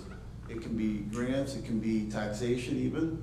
So where we've taxed for a specific purpose, that money goes in there so that when we need to allocate that money, the money's sitting there to go. The other maybe key definition that needs to be addressed is the difference between reserves and reserve funds. So as we heard tonight, we have about 280 million in accumulated surpluses. Of that, the lion's share of that, about 180 million, is assets. So those would actually back reserves, but not reserves funds. Reserve funds is where we have the cash. Going back to the example of Skills Trade Center, we have 2 million sitting in the bank, cash to be used against that. If we're looking at reserves in the sense of what a reserve is, they're usually backed by assets. So in order to see or that money to be turned into cash, we'd have to sell the asset. And obviously, as municipalities, most of our assets are roads, sewers. We're not going to sell those. So there's a key. So one of the things that we've been working very hard at over the last 10 to 12 years with council is making sure that when we say we've got money in a reserve fund, we've got reserve funds, so we've got the cash to back that up. Thank you. Okay, I think we move on. Councillor Kennis, then we'll have the vote. I just wanted to say that really, I mean, what we're doing here, transferring these reserves and all that kind of stuff, we're just following accounting rules is what we're doing, right? So it's not the Strathroy-Caradoc rules we're following, it's accounting principles that we're following in municipal accounting is what we're being asked to do, so. Councillor Derbyshire, then we'll. I understand we're following those rules. It also states in that BDO Dunwoody report that we have to be able to understand, approve, and be able to read it and understand it. What all I'm asking for is clarity in how this is being done. So I'm not a certified accountant, nor do I play one on TV. So I just want more kind of clarity out of this deal. Last one, then we'll vote. Yeah, hey, just to comment on that, I mean, I totally agree. I mean, we need to understand what we're doing here, but the actual physical thing that we're doing, we're just following the accounting rules. That's all we're doing. All right. I said that right at the start. I'm not disagreeing with his numbers. I just would like more clarity in where we're at. Okay, so we have a motion and seconded that council confirm transfers to deferred revenue reserves and reserve funds in 2022 of $15,584,324 and transfers from deferred revenue reserves and reserve funds in 2022 of $9,883,122. All in favor? Carried. Second recommendation that council approve the transfer of 2022 year-end operating net revenue of $2,464,219 and 2022 capital net revenue of negative $5,933,383 from departmental reserves. A motion to carry. Councillor Kennis, second by Councillor Palmer. Questions? Councillor Derbyshire. None of that changed with BDO's update at the start of their report, so everything is still the same? Through the chair to Councillor Derbyshire, what it was the allocation of the budget. So the budget numbers changed on that report. That was the only thing that changed. Was I think it was about 2 million went from the revenue to the taxation line, and to balance those out because they were classified incorrectly in the working paper. Yeah, and my only question was that's not reflected in these things that we are going to put through. No, so this is actual dollars, not the budgeted dollars. And what they talked about at the beginning of the meeting was the budget numbers to better align. Just wanted to make sure we weren't. Any other questions? Okay, we have a motion. All in favor? Carried. I'll now move to the 2023 Q2 financial update. Motion that council receive and file the Q2 financial update report FIN-23-29. Motion to carry. Councillor Kennis, second by Councillor Hippel. Any questions? Councillor Wilsey. Are we including the IT capital project update in that as well, or is that put it as an attachment here? Director Dakin? Yes, we are. Through the chair, Councilor Wilsey, so the IT and police and fire capital updates were part of that report as well. Follow up, Councilor Wilsey. Yeah, then on the IT, just a question, if I looked at the IT update, what I saw, it just looked like a list that we had on the budget. It didn't show progress for anything, and it also didn't show any of the 2022 capital projects, if they were stalled or what happened with any of those. So just to get a little bit more of an update rather than just a list of the projects that are for this year. So, through the chair to Councilor Wilsey, so I think that was a case of formatting of the report because there was a status update as well as the completion percentage. So I'll go over the IT ones. Here I noticed that when I was looking at the report today. So for 2022, the NG 911, there was 250,000. That's ongoing. We're about 50% through that one. Information services, digital boundaries. So that's the network security audit, 25,000. We're just waiting on that one to start. We've gone out to 2 other vendors for that, and also because of some of the work that we have to do for the NG 911, we think we can collapse that into some of the NG 911 work as far as our security audit goes. So that one is not yet started. HRS system, much to Doug's chagrin, that we're well down the path on that, and we're about 75%, I would say. We're looking at probably a launch date of September for that one. Legal and legislative services, the Stone Orchard, so that is our software for the cemetery. So what this does is allows us to track sales, plots. It's now got a mapping component. That one, we're about 40% complete on that one. Booking membership module update. They're still working through that one. We're probably about 30 to 40% in that one. That's under community services. Under information services, security cameras, we're looking at, again, that one has not yet started. It's $10,000, and they're looking at the best placement for those security cameras. Working in conjunction, actually, with the community services, because there's now concern about with the new infrastructure over at the fairgrounds, maybe better use of those security cameras would be in that area. The building and planning, cloud permit interface with Great Plains. So for those of you that have pulled or applied for a building permit, that's done through a cloud permitting. Currently there is no interface to take the information from that and into our financial statements and financial records. So that is all done manually. So basically what you input in cloud permit, one of the staff in building and planning inputs into Great Plains so that we have a record of that. We've just reached out to Cloud Permit to work on that. It's basically an integration, so it's just mapping fields from a report that they would produce so that we can pull those into Great Plains. So that hasn't started yet other than conversations. Last but not least, under information services is the workstation and laptop upgrades. We're about 40% through that.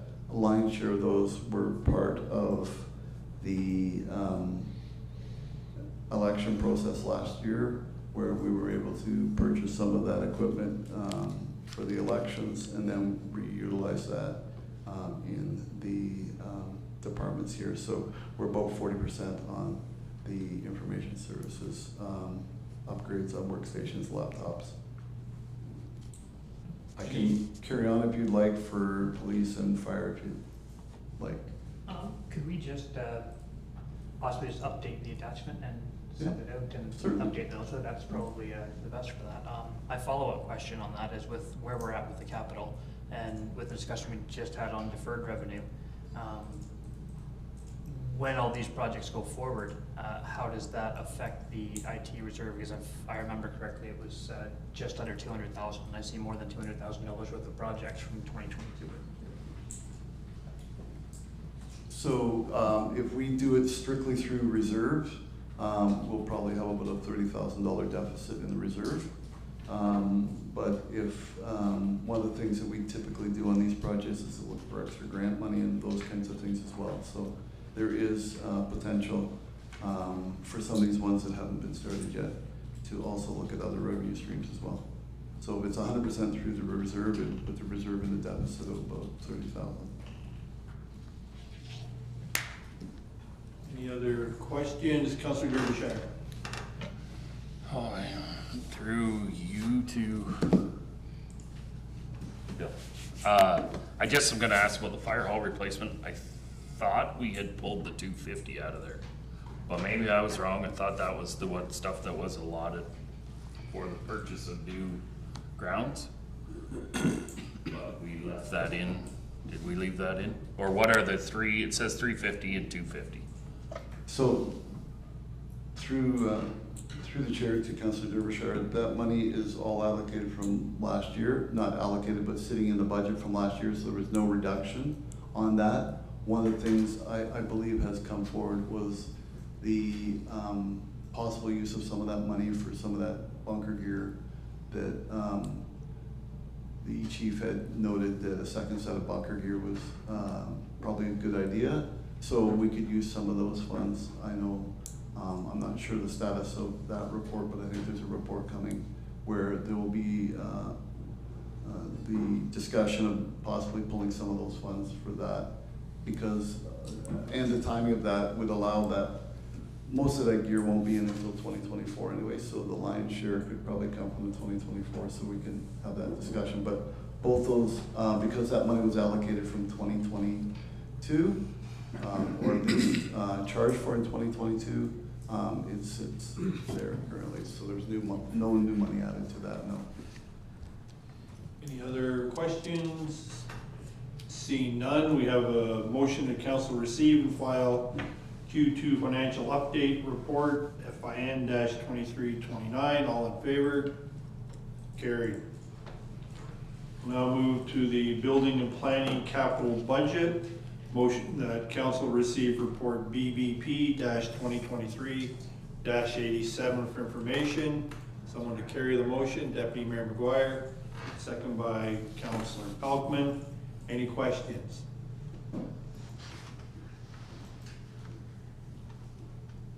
Seeing none, vote to carry the motion.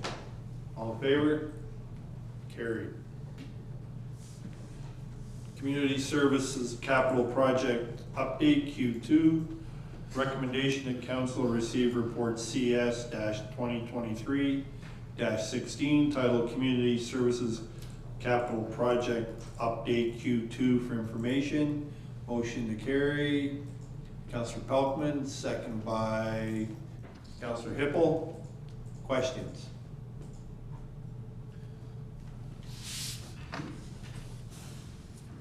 Going? Yeah. Councillor Derbyshire, I was waiting. I guess this is just where I get to the allocated funds, right? Like I know we didn't, I don't know if, I want to say, did we approve all these? Some of these are 2022, so some have been approved, some haven't. Maybe they all have been approved. So when we go through that and add up that whole list, then what does that total and where does it come out of? I know it's probably sitting somewhere if we already approved it, so it's not, maybe that's better, at least at you. I know it's there, like I can see the percentages of what's been used, how far we are along here, right? We're 100% complete on some, 90 on others, this, that, but are we shooting for all this to be completed in 2023? Or will these projects move and then we will defer this money back somewhere else, even though it's allocated to these projects? Yeah. So through the chair, this may be a bit of a tag team, but, and Director Day can correct me if I'm wrong, but all of the projects that you have identified here are approved projects. So the funds are sitting there waiting to be spent.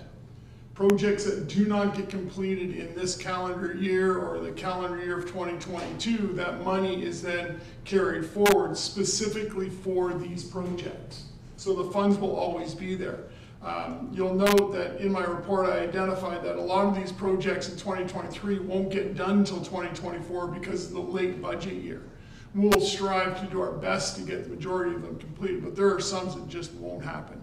We'll get items ordered probably in 2023, but installation may not happen until 2024. So the funds are there, and the monies that don't get spent, and if the project is carried over to the next year, the money goes with it. Do you have a follow-up for that, Director Dakin? Add anything to? Through the chair to Councillor Derbyshire, I think we found our assistant budget assistant, Mr. Lilliborn. So it is true. And so again, it goes back to your discussion about the deferred revenue. That money would then be transferred to deferred revenue, sitting waiting for those projects to be completed. Directors may get a little upset, but one of the things that we've talked about is possibly because of the late start this year, there may be a need for what we'll call a capital holiday. Obviously, that would be taken up with the new CAO. Is there a need for a capital holiday where basically there's no capital work that takes place in 2024, but we complete and get caught up? We've done it a couple, I think we've done it twice since I've started, just to sort of clean the slate, get caught up so that we're not constantly running behind, but that would be a discussion with the new CAO. Any other questions? Councillor Hippel.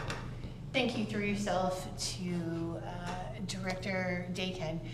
So would that be, actually it could be to Director Lilborn as well.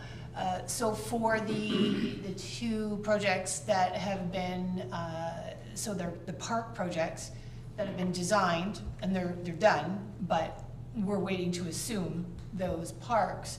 So is that just something that sits, this is actually a really good question that Councillor Derbyshire brought to my attention, because I'm thinking, how long can that sit there? So do we just sit on that money until eventually, because there's not really any end date, because we don't have a date on assumption.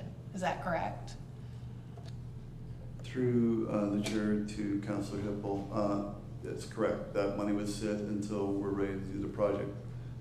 We need to understand that some of those projects, the money that's set aside currently is for design purposes only, and not necessarily for the procurement of equipment, those kinds of things. So obviously there may be need for a second project or a second phase to that project. So you'd have the design phase where we go out sort of get design stuff that we can take to the residents to sort of show them what it looks like, and then the project would be tendered based on what the design work. So, but in essence, that would sit there until we're ready to go with those projects.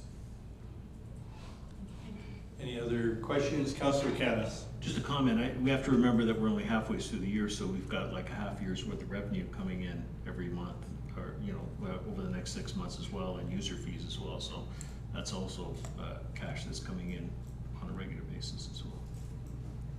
Any other questions? Councillor Pelkman.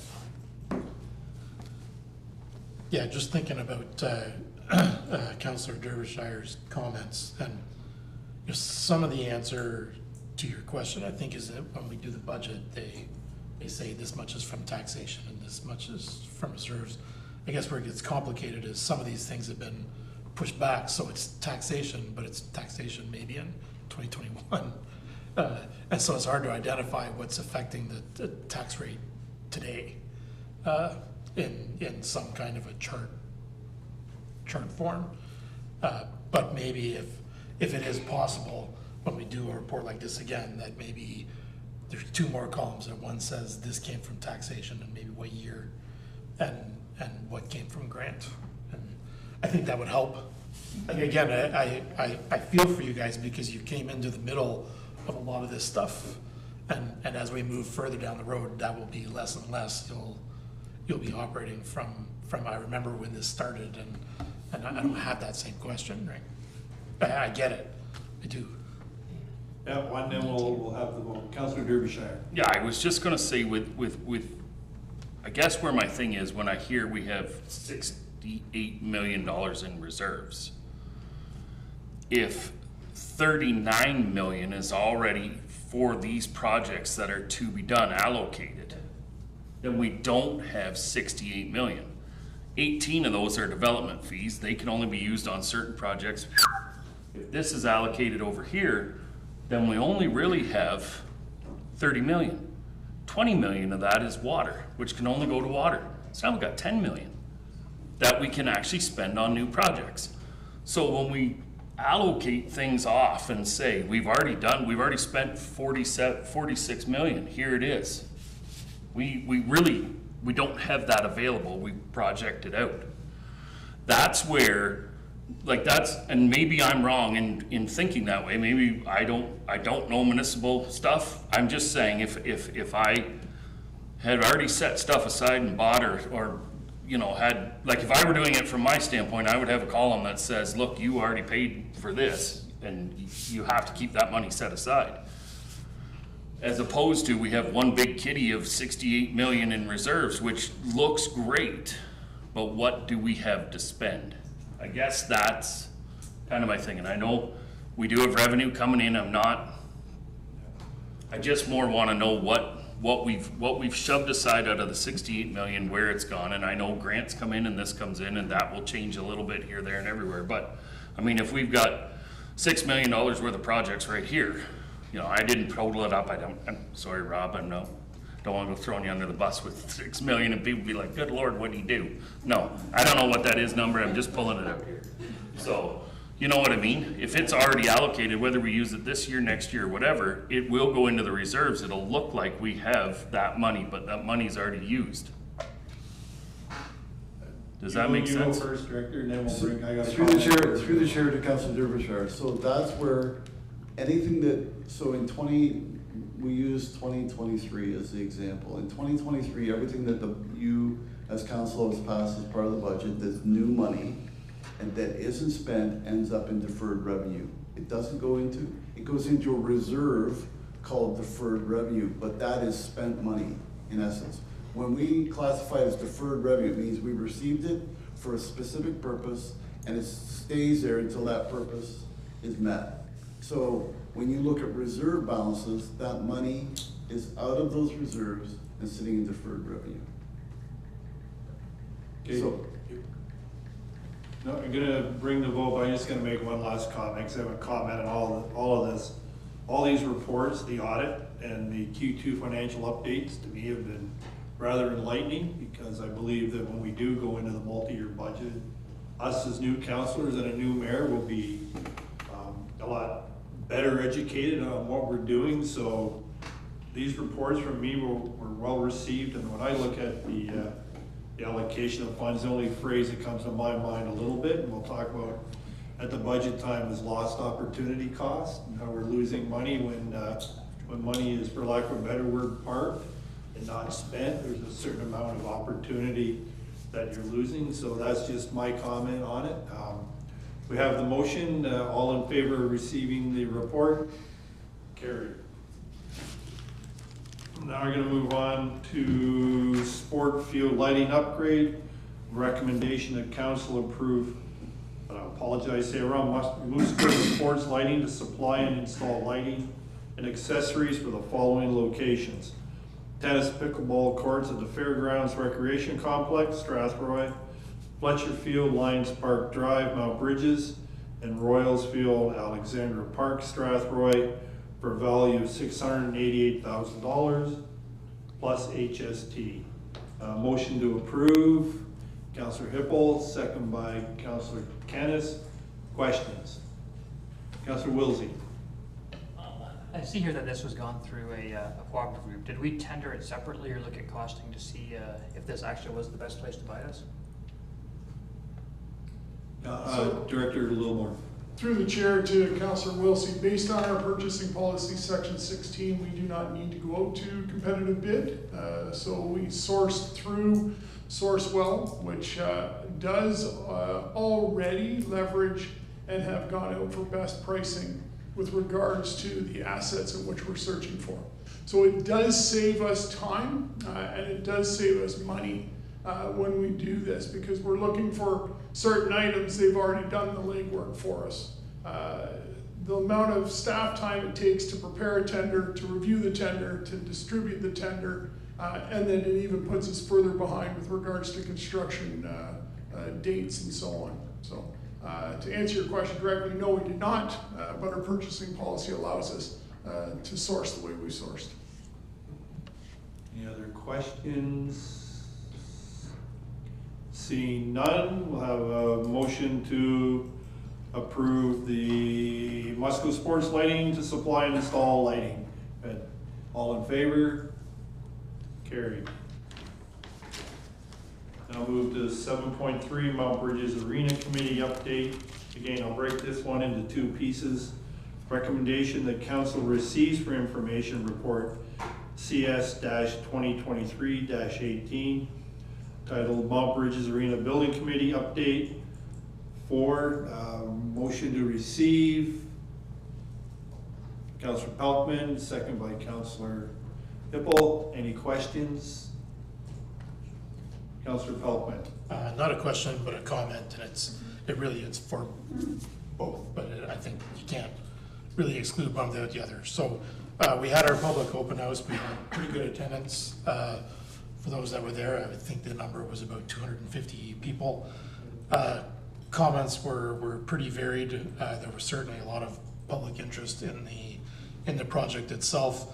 But the reality of the monies involved is that no decisions can be made outside of looking at our multi-year budget with all other capital projects in the works. So that being said, we did already allocate money to get this project to a certain point, and if we want to try and capture any funding that might come up, we need to have a shovel-ready project. So the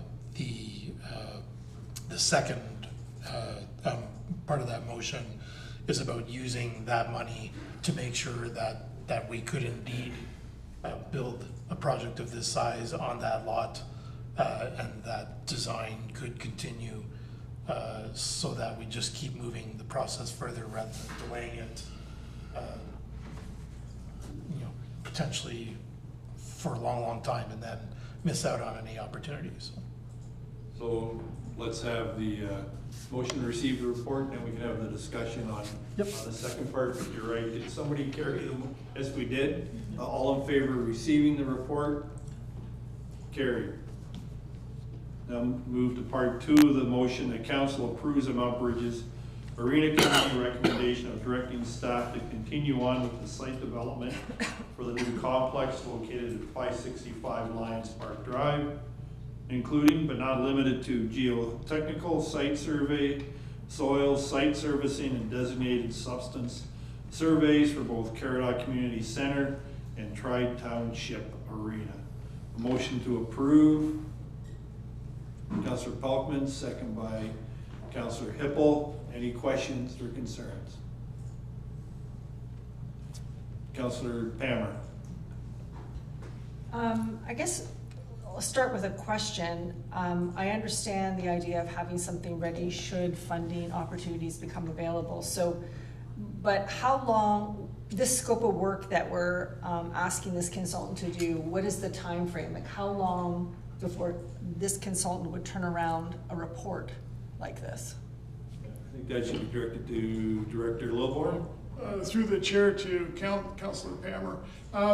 It'll take several months.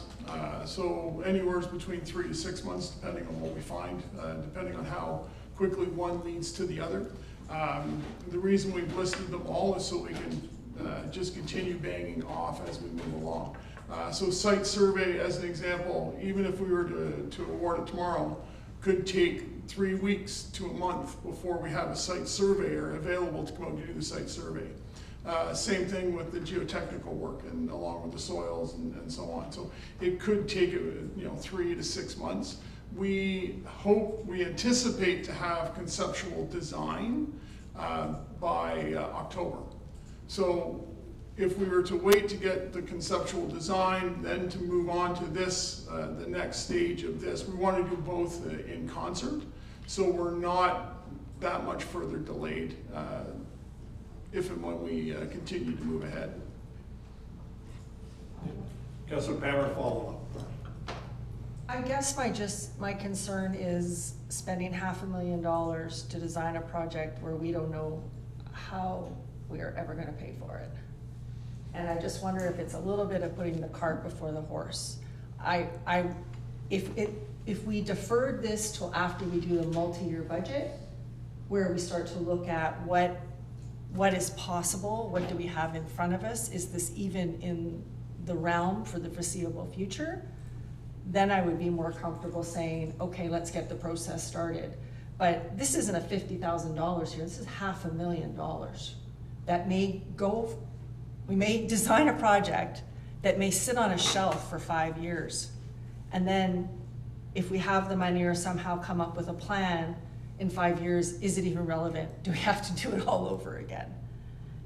Those are just my concerns. No, did you have a follow-up, Director Littleborn? Through the chair to Councillor Pammer.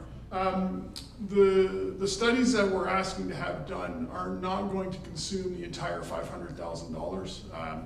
I'm gonna hazard a guess, it could be a couple $100,000. It doesn't alleviate your concerns, I'm sure. But that $500,000 is also set aside to develop construction-ready drawings as well. So there's a lot more that $500,000 will envelop. Deputy Mayor McGuire. Thank you, Your Worship. So at what we presented to the public down at Caradoc Community Center were a number of different possibilities for that site. One which included leaving Caradoc Community Center standing, one which had, well, a number of them which had Caradoc Community Center being removed.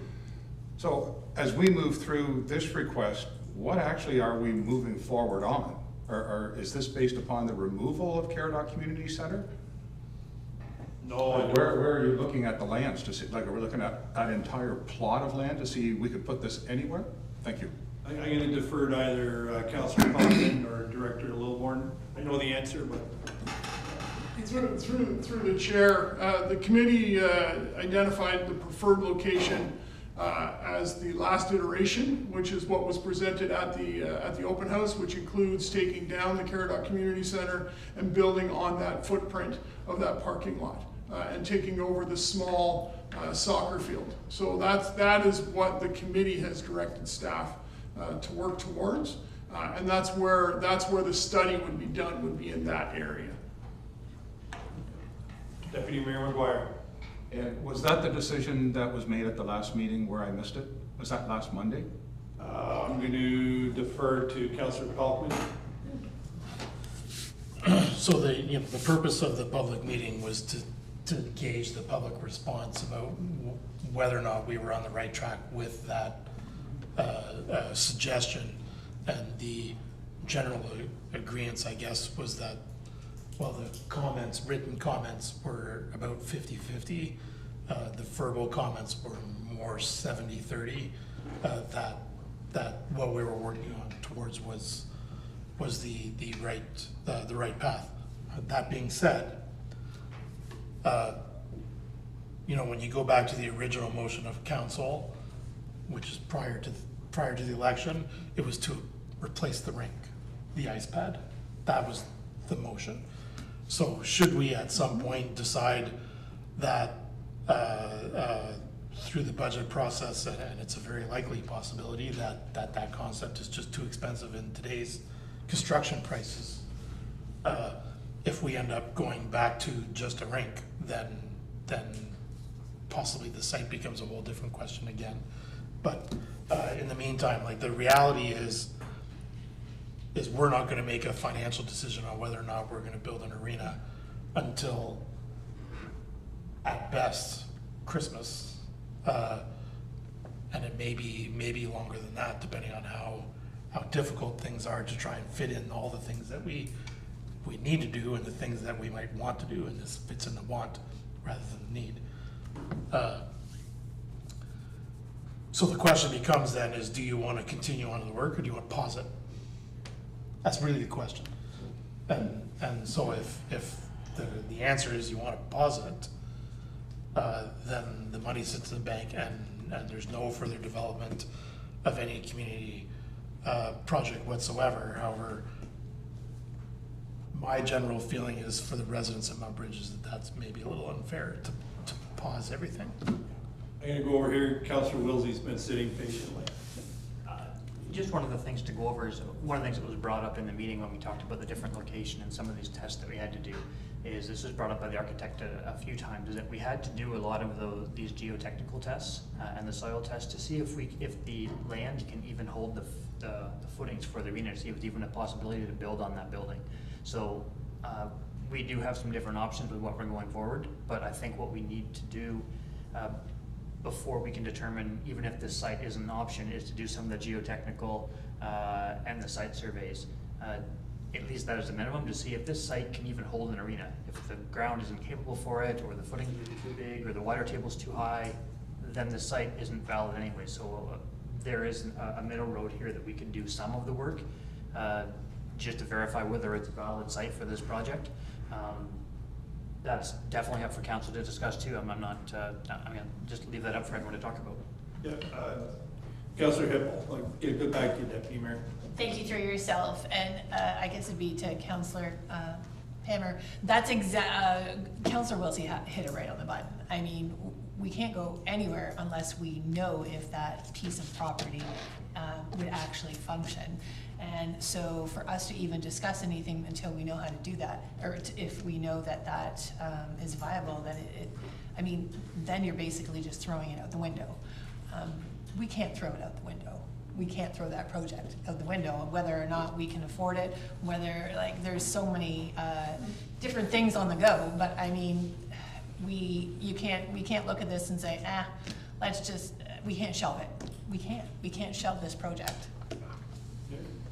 Deputy Mayor, and I'm just going to repeat my original question because I'm concerned. I understand what Councillor Wilsey says, and I agree, which obviously means I agree with Councillor Hippel. I'm not sure what we're moving forward on. I missed the last meeting. So did the committee at that time, and I haven't had a chance to watch it, sorry, did the committee at that time make a motion that we are dropping the Caradoc Community Center and we're going to build the arena multi-purpose type structure there? Because the motion that we made earlier, a number of meetings ago that I was at, was simple that if we're going to continue to talk about doing this project, and there was a number of different variables to it, it would be on that site, but that site includes a very large tract of land. So I'm just trying to figure out what are we doing the geotechnical for?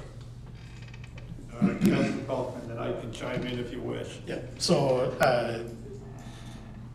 the answer is the address is of the Caradoc Community Center, not the soccer fields. That's a different address.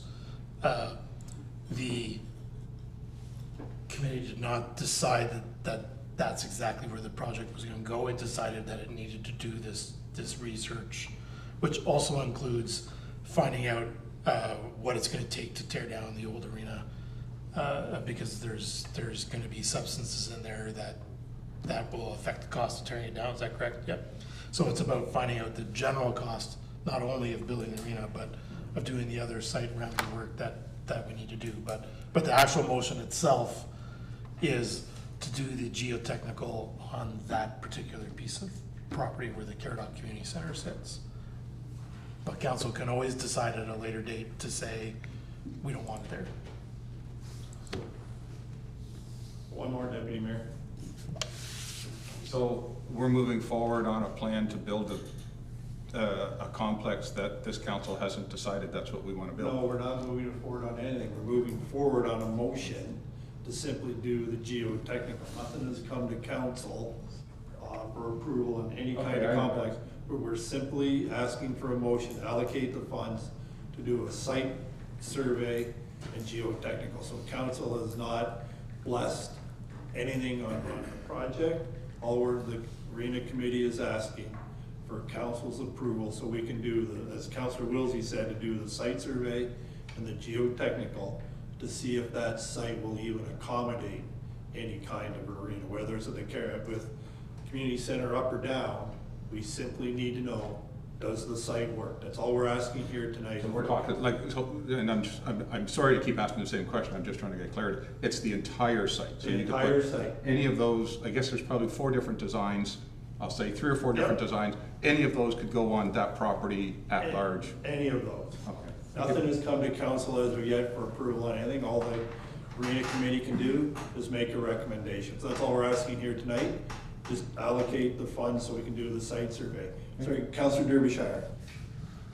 So just for clarity on this, we are going to do geothermal on both soccer fields and underneath the parking paving lot and the Caradoc Community Center, that whole area.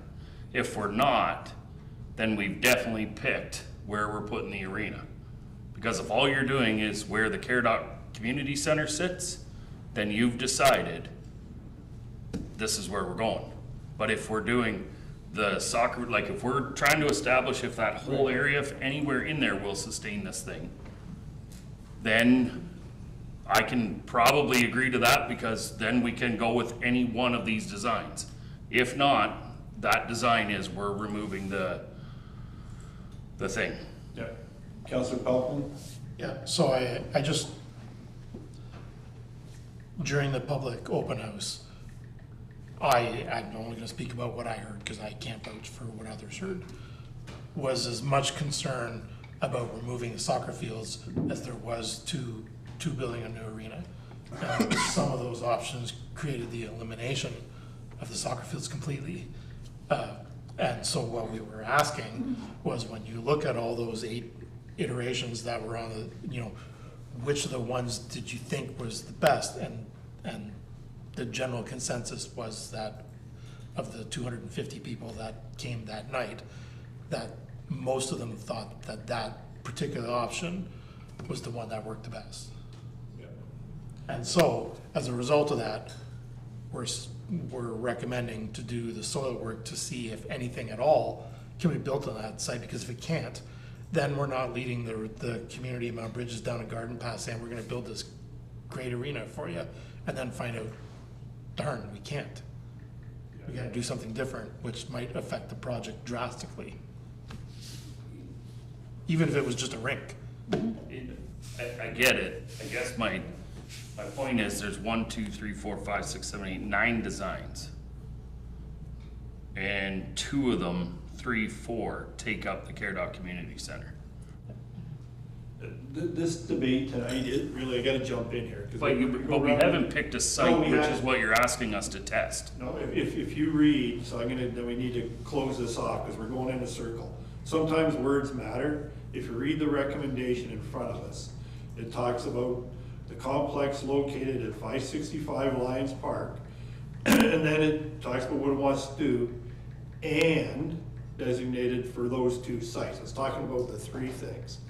The site at Lions Park, and the community center, and the Tri-Township Arena as the overall project. But to reiterate, we haven't made any decisions. We're looking at the entire site, so we're not recommending anything. The arena committee has not come to council and recommended anything other than tonight we're asking, please let us see if this site will even work. That's what we're asking. Yeah, one more and then we can take the vote. Maybe just for reference. So let's say we decided not to build in that area and we were gonna purchase a piece of property. We would have to spend money on any piece of property we were considering purchase before we bought it to see if it could hold an arena, right? It's the same. I understand the cart before the horse thing, but this work has to be done no matter where we are. And at the moment, the committee did suggest to council that we wanted to build within the park area, and that at the moment, that is the preferred site. I'm just gonna say, it feels like you're skirting site location with this. That's how it feels to me. So if we were probing the whole property and testing the whole thing, then I can say, yes, perfect, now we can move it to the soccer field if that's better, this, that. But you're not, you've picked a specific location, you're saying we wanna remove the Caradoc Community Center if it is a viable spot to put the arena. No, that's not what we're saying, and again, we're gonna look at probe the entire site. So the soccer fields The too? soccer fields, that's what it says, Okay. Y65 Lions Park, All right. also the community center, also and the Tri-Township Arena. The words matter. That's not quite what it says. Right, well, that's what I read. No, sorry, we're doing a designated substance survey on the Caradoc Community Center and try, so Right. that's looking at what might affect the cost to tear those structures Right. down. We're not doing geotechnical Right, on but the. add, right, that's the point I was making, right, where he's talking about is probing the ground on the entire site. Yeah, but, well, let's be honest. So figure out how much it takes down, that's fine. You're taking down the community center, you wanna probe underneath it and feel it. Sounds to me like you wanna put it where the Caradoc Community Center is, without actually picking that site. Like, and you guys can do that, there's 5 of you on that committee, you got a quorum, so. So, okay, we're gonna go around this forever, so we're gonna bring this to a vote because, yeah, you're gonna go Councillor Pelkman, Deputy Mayor McGuire, and then we're gonna vote on this. So again, the discussion at the committee was that we get this stuff done so that we can have a full understanding of what it's gonna cost to actually build there. And then we're gonna come to council with this homework done and say, this is our project on this site. And if the soils don't work out that way, then that question is never gonna come to council because it's gonna answer it for itself. But the homework needs to be done for us to understand what the cost is to approve a facility in that location. Okay, I think we've gone around on this one enough. Bring it to vote, we have a moment. I thought you said I had a question. Okay, one more. Here's the concern on the council report, and unless this happened at the last meeting, once again, which I was not at, it says, the site selected and approved by the committee and council is the current location of the Caradoc Community Center, 565 Lions Park Drive. I sit on that committee, I never voted on that unless it was at the last meeting and I was not there. And I think that's what's given everybody a hard time here, is it seems that that line says that we've already made that decision. And I never did. Not as a, I think you're, go ahead. Again, it was made at the last meeting. This motion was decided upon at the last meeting. Well, that was my original question. Yes, and I did answer that. The intent of the work is not to select that site, is to find out what the cost would be if we were to select that site. We can't come to council with an estimated price of any concept unless we know what it's gonna cost to build something there. Wouldn't you pick a site first? Again, I'm not skirting around it. The preferred site of the committee was 565 Lions Park Drive, which is the site of the Caradoc Community Center. Is that clear enough? Then yes it is, but I guess then that's what the vote should be, to approve the arena at this site. We can't do that because we don't know how much it's gonna cost. We can't approve it until we know, that's what this is for. We cannot come to council with a recommendation for this site till we know if the site will even accommodate what we want to do. And under current construction prices, if it ends up costing 35 million, like they say, in 2 years it might be 40, I'm not even sure that I'm in favor of. Okay. All right, let's move on from this discussion. We've gone around, we're in a circle discussion now. We have a motion that council approve the Mount Bridges Arena Committee recommendation of directing staff to continue on with the site development for the new complex located at 565 Lions Park Drive, including but not limited to geotechnical site survey, soil site servicing, and designated substance surveys for both Caradoc Community Center and Tri-Township Arena. All in favor? Carried. Now move on to 7.5, engineering and public works, sidewalk program tender work. Recommendation that council will receive report EPW-2023-42 2023 sidewalk program tender for information. We have a motion to receive it for information. Councillor Kennis, second by Deputy Mayor McGuire. Any questions? Yes, Councillor Kennis. Just a quick question, Mr. Mayor. Like, there's a huge discrepancy between tender 1 and 5. I just, I guess we're recommending DPA, but I assume that they've been well vetted and they're going to do a good job. So why don't we do this? Receive the report. We'll do that on the second. I had the same question, so let's receive the report first. Yep, Councillor Pelkman. So I know I had one resident who was vastly opposed to having a sidewalk on that side of the road. Did the traffic committee decide that that was a needed sign as opposed to crossing to the other side of the highway? I guess that's through you, Mr. Mayor, to the director. Yeah. Sorry about that. It's okay, I haven't corrected you yet. Director Strauss. Thank you. Through the chair to Councillor Pelkman. At the traffic committee, yes, that was decided that the preferred route was to be on the south side of Metcalf Street. Yeah. Okay. Any other questions on receiving the report? Councillor Hippel. Thank you. Through yourself to Director Strauss. I know we've, so with the monetary value of this, knowing that we're saving some money, which is always a great thing, does this mean that it will help us with all the repairs of the sidewalks that need to be done in all areas of the municipality, Melbourne, Mount Bridges, et cetera, et cetera, et cetera? Did I ask that right?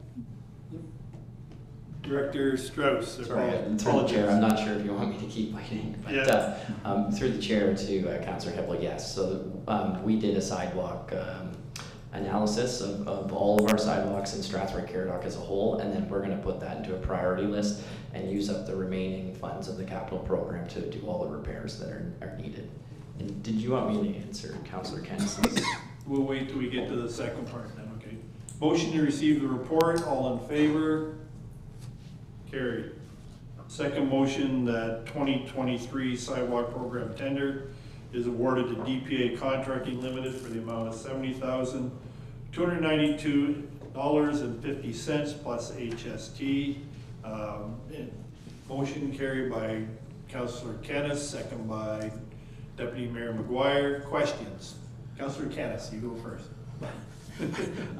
Just to repeat, there's a huge discrepancy between bid number 1 and bid number 5. Just wondered whether what the reason for that was and whether we're happy with the work of DPA contracting to do this project. Director Strauss. Thank you. Through the chair to Councillor Kennis. So I'll start with DPA contracting. They've been successful in our tender bid for the last 2 years. They work very well with staff, and I'm very happy with their quality of work. To speak to why number 5 was so high, I don't know the exact reason. I think it may be a lot of factors, and they may be subcontracting out another company. I'm not sure on the exact nature, but the top 3 bids anyways are contractors who have been working in our area, and I'd be happy with any 3 of them, but DPA has good quality work. Any other questions? Seeing none, we have a motion that the 2023 sidewalk program tender is awarded to DPA Contracting Limited for the amount of $70,292.50 plus HST. All in favor? Carried. The Engineering Public Works Capital Budget Project Status Update Q2. Recommendation of council to receive report EPW 2023-43 regarding the status of capital projects within the Engineering and Public Works Department for information. Motion to carry. Councillor Kennis, seconder. Need a seconder. Councillor Pelkman. Questions? Councillor Hippel. Through yourself to Director Strauss, I could have just asked you this, but I totally forgot. What exactly is, in 2022, I'm trying to rack my brain on this one, Mount Bridges beautification, landscaping materials. In my head, I kind of figured out what it is, but I mean, I'm going, what the heck is this? Through the chair to Councillor Hippel. So that is actually a mix of a generous donation from community services for landscaping materials such as planters, like the actual physical planters and the material that go inside the planters. And I believe, Rob, correct me if I'm wrong, but I think park benches and just general beautification. And that's just going to be added to the downtown revitalization project, which part of that project is Adelaide Road in Mount Bridges, just south of Glendon Drive. Councillor Hippel, follow up. Thank you. Through yourself, back to Director Strauss. So, so ultimately, those two are the same thing. Mount Bridges beautification and the downtown project is the same thing. Through the chair to Councillor, but yes, they are. Okay. Any other questions? Councillor Derbyshire. Through you to Director Strauss, I just wanted to ask the Albert Street, God, I can hardly see it, PS force main. Is that the pipe that we approved with the right, or the easement? Like, is that from the pumping station down to the lagoon? No, this is something different.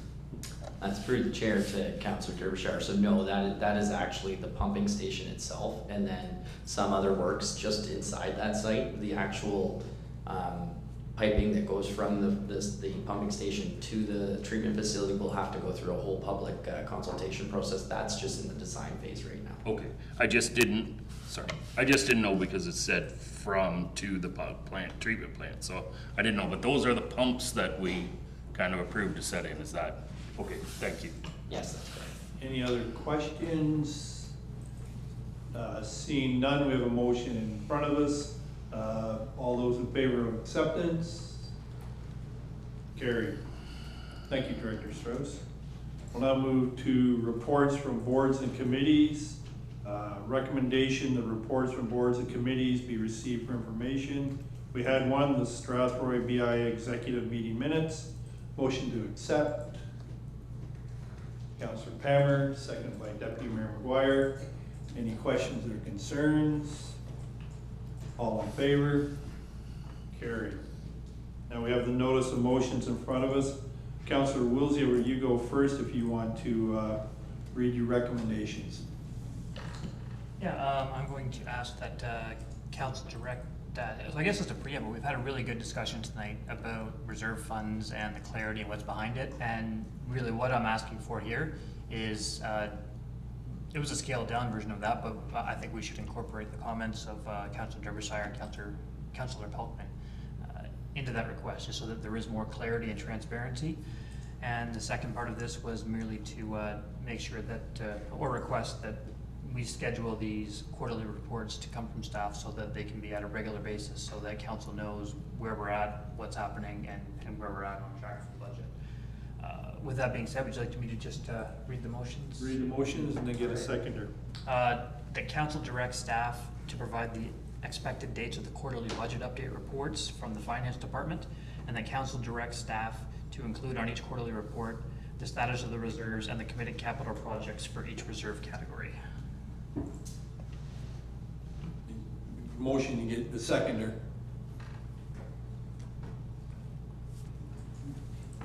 Councillor Palmer, seconder. Any questions of Councillor Wilsey? We'll start with Councillor Hippel, then we'll go to Councillor Pelkman. Through yourself, I'm actually not sure if it would go to Councillor Wilsey. I'm just curious how, so how often, oh gosh, you guys are gonna think I'm crazy. So obviously this isn't something that we get quarterly now. Is this something that would affect the budget in any way? So if it comes to us in a quarterly fashion, is that something that we would look at it and go, oh, I don't want to go in this direction, and this is why we do this? Is this, I don't know anything about a quarterly update, so I'm just curious how this all works. Let me help you with that, Councillor Wilties. I think you clarified your Yeah. question. You just want to know the ramifications Yeah. of going through this. I think the best person to ask is Director Dakin. So this is through the chair to Councilor Hippel. So this is no different than like tonight. So tonight you would have received second meeting in July, the second quarter. So it's just when to expect those reports. All those reports just give you then a budget to actual, so you have an idea of where things are at. Basically, it's a status update. In my mind, as Director of Finance, I don't see it affecting, well, no, we need to cancel that project in the budget because we passed a budget. This is more or less an update of where we're at financially. Any other questions? Councillor Peltman. So I think you answered my first part of my question was that I'm a little worried about nailing down a date because things can affect, an employee sickness or somebody leaving and we haven't replaced somebody can affect the timing of the budget or the update. So I'm a little nervous about nailing down the date other than just to say we're requesting a quarterly update. And the second part is with the reserves. So the reserves are greatly affected by the development charges that we put down, correct? And so I'm just wondering how in a quarterly fashion, how much the reserves will actually change. Do they change like in clumps? So as, let's say for instance, the subdivision off of Salisbury finally decides to go and they decide to go with the townhouse portion first and suddenly 70 units are sold pretty quickly, whereas say the next year we're selling single family homes in the $800,000 range and they don't go so quick. Is a quarterly update on a reserve an important piece of information to have other than getting a really good report on the reserves prior to doing budget? Director Dakin, or did you? Kate? The intent of this one, Council Pelkman, is just to get a report on what's committed and what's in the reserves. So whether it's committed or spent doesn't really make any difference for the reserves because it's still being committed. So we know what's committed, we know what's available. It's just giving us an update on that number. And the first part, just to nail down the date, I specifically put in this motion to be the expected dates, so it doesn't have to be on that date, that's just when it's expected. So if there is a sickness or an illness, they can be delayed. I'm not trying to nail down a date, I'm just trying to make sure that we have a regular quarterly report so that council can be prepared of when to put the time ahead to take a look at that and make sure that we can review it. Do you have a follow-up, Councillor Peltman? I did, and I, as I said, I think Director Dakin answered the first part of that question, is whether or not that was too onerous on staff to say, like, when we can nail down those reports. But I would like to hear from the director on the reserves about how difficult it is to update the reserve funds based on the timing of when some of that funds may come in, different as opposed to when we're deciding at budget time, which is really the only time that we commit money from reserves to spend. That's my question. Director Dakin? Through the chair to Councillor Pelkman. So basically, the reserves would be updated. So let me backtrack. DC's reserves are affected when permits are purchased. So you would not see any DC flowing until permits. So we approve a subdivision and maybe 2 years later, building permits. So that's when you start seeing DCs. To be honest, these are all updated monthly anyways. as we just balance the bank. That's part of good governance, is making sure that all your reserves and everything, any time that we're pulling money out of reserves, the majority, like you say, and as you saw tonight, the majority of the allocations and reallocations into and out of reserves typically happens on an annual basis. DCs, you might see some fluctuations based in a quarter depending on sales of permits. It's not overly onerous, it's pretty straightforward. You won't see a lot of changes, to be honest, on the reserves because they're done annually, really. That's the answer I was looking for, is it too onerous? And it appears that it's not. So. Thank you. Any further questions? Councillor Wilsey, we ready to bring the vote on your motions? I guess I'm not as head of council. I guess I'm asking for the vote for this. I think. Yes, you are. Okay, all in favor? All in favor? Carried.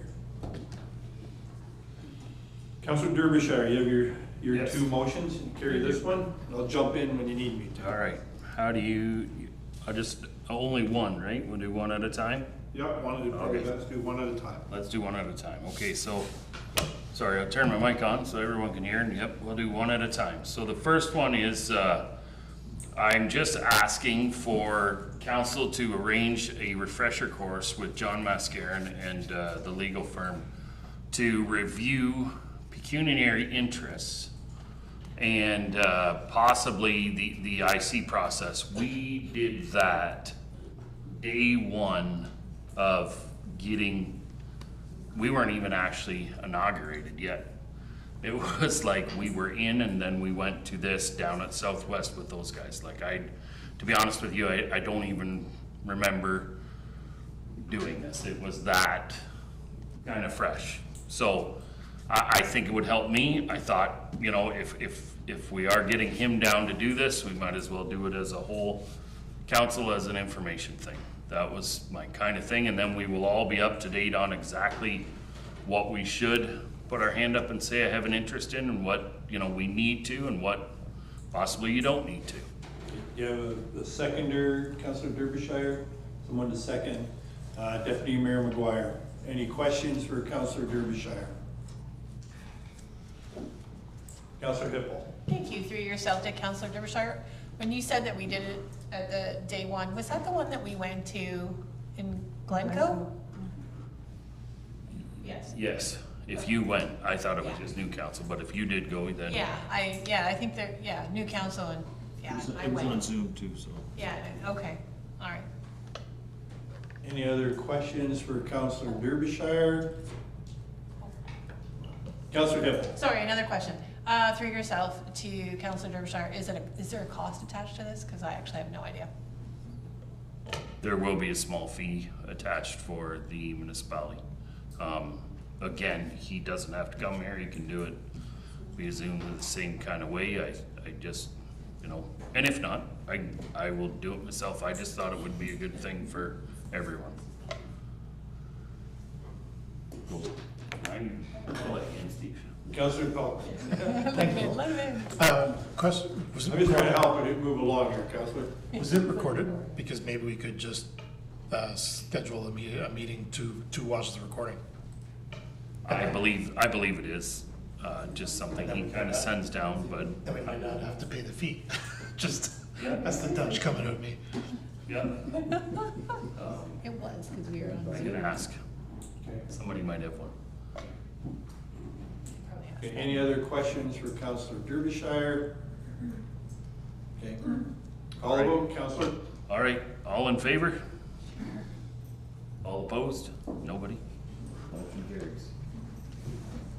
All right, I'll move to my next one. Turn the mic on. Okay, so in this one, I am requesting from council an air quality test and a report on all the fire halls, meeting rooms, and administration offices. And I would, sorry, bless you. And I would request that the test be done by an outside source. My thoughts are on this, that if there is off-gassing that is going on, which is what has been claimed, I do think we should know what our base level is. Even if they're not in harm or this or that, we should know where we're starting from, especially with the 2 halls that will be remaining. And they're gonna stay in the Strathroy Hall for 3 years, for at least 2 years, they say, while we build the new one. So I think we should have a baseline, if nothing else, to start from and go from there. Wonder if you'd allow me to second that one, Councillor Derbyshire? Yep. I'll second that motion. Councillor Hippel. Thank you, through yourself to, actually, I guess it's just through Councillor Derbyshire to Councillor Derbyshire. Could we not just do all 3? I mean, you said the 2 stations, but wouldn't we do it for? No, I requested all. Oh, I thought you My said. point was, even if we build a new one, I think we should have a base level for all 3, so that we know where they're at, because obviously Melbourne and Mount Bridges aren't getting new halls, but Strathroy will at some point possibly receive a new hall. So let's have a baseline for everyone that includes Strathroy. So I maybe I maybe said that the wrong way. All 3 stations for all 3 tests. Yeah, it does say that. I just wanted to make sure because I thought maybe I misunderstood. I think it's a really good idea. I'm just going to comment because obviously every single firefighter in Strathroy-Caradoc deserves to have the best spot to work out of. So, I mean, of course, this is great. Yeah, I wonder if, just interject, Councillor Derbyshire, because I'm going to call on Director Lilborn, because I know you've been prepared for this, so you just comment on the motion and what the cost and what we can do, just so everybody's aware. So through the chair to council, was being a little proactive and reached out to a third party to get quotes. And when I was speaking with the individual from the company that we're dealing with, here I'm going to read you his email to me. He goes, here's an updated proposal. Keep in mind this sampling is for just 1 office location, so that's in each hall, and bunker gear location. Cost would be astronomical at the lab if we did each office at each hall, right? So they're going to test 1 area in the office area, and then they're going to test the bunker gear area out in the apparatus floor. That at the 3 halls, that's $20,000 to do that study. If you would like, I can get further quoting on each space, like the admin, where reception sits, the deputy chief's office, the classroom, the chief's office, the offices upstairs at Station 1. The costs are just going to climb, according to the gentleman that I was speaking with, astronomically. So I leave it with you on, the motion is read each office. So that could be a significant increase from the 20,000. Councillor Derbyshire, did you have? Well, I do believe you have to test the office where they're in. So Strathroy's main office would have to get tested because people are working there, 5 days a week. Maybe if we don't test Melbourne and that sounds absolutely crazy, but. Chair, the company that I was dealing with is confident that if they test 1 area, because it's a separate air handling system that takes care of the office spaces from the overall hall. So they're confident that if you test 1 area in the office, that they're going to get a good reading for the overall offices, rather than testing each individual office and getting similar readings and paying for those added lab costs. I would still suggest you do all 3 halls. If you want to do a little deeper investigation into Station 1, then we can do that, but it does come with an added expense, that's all. Yep. Councillor Wilsey, then I'll make a comment on yours. At Station 1, just a thought about that, is the classroom in the back, does that have the same HVAC system as the offices? Should that be a separate test? Or does that share the same HVAC system as the rest of the offices? through the chair to Councillor Woolsey. I don't know that for certain. If it is if it's two separate HVAC systems, then we can test those two separate areas if you like. Okay. Your motion, Councillor Derbyshire, what would you, oh, sorry, Councillor Kennis. Is there any chance maybe we get an estimate, like on the whole project before we vote on the thing, or would that be fair? I was going to say, I think maybe we should put forward a motion to, Find the cost. yeah, and I mean, whether that gets tendered out or this or that, like, I don't feel like we should leave ourselves unguarded. That's all I feel. As council, I think we should be protected. So if we have to test their office and the three apparatus bays or wherever because their gear is all in the apparatus bay, then maybe that's how we do it. So we'd have 4 tests total, you know, and let's just assume then that if your door can't seal tight, then you can't be in the office in Melbourne and the meeting areas in the other ones. Councillor Derbyshire, sorry, Deputy Mayor, I apologize. I was going to say, I think tendering is a great idea, or if you're more anxious, you do your 4 tests, and then from those results, you may decide to do more tests. So I think there's 2 ways to go here. I agree with tendering. So do we want to tender 4 tests? Like as to when we put the tender out, we only want 4 tests? Or should we ask for, how many tests do we want to ask for on the tender? I guess because it's my motion, I could decide, but as council, I would like you guys to, or people to have input. Councillor Kennis, and then. Well, I just wondered maybe if I don't know if there's more than one company that can do this, but you know, just to give us an idea of, the cost and what you get for it, I guess is you know, like a proposal, on what you would get, if that makes sense. Councillor Peltman, and then we're going to Gazelle. Councillor Peltman. So I think what we're looking for is to amend the motion. I like tendering out on the 4 tests, and then based on those 4 results, then we could consider the deputy mayor's comments to whether or not we need to investigate further into the Strathroy Hall, since it has more spaces. I think that's probably the more reason, because then you're getting the same test in each fire hall, plus the classroom is the 4th. Is that the 4th test? I think administration will do at the Strathroy. Yeah. So do admin and all apparatus bays and bunker, because bunker gear is stored with the apparatus. So through the chair, I'm sorry, but I do need some clarity if I'm going out and asking and doing a tender. So the apparatus bay is one large open area.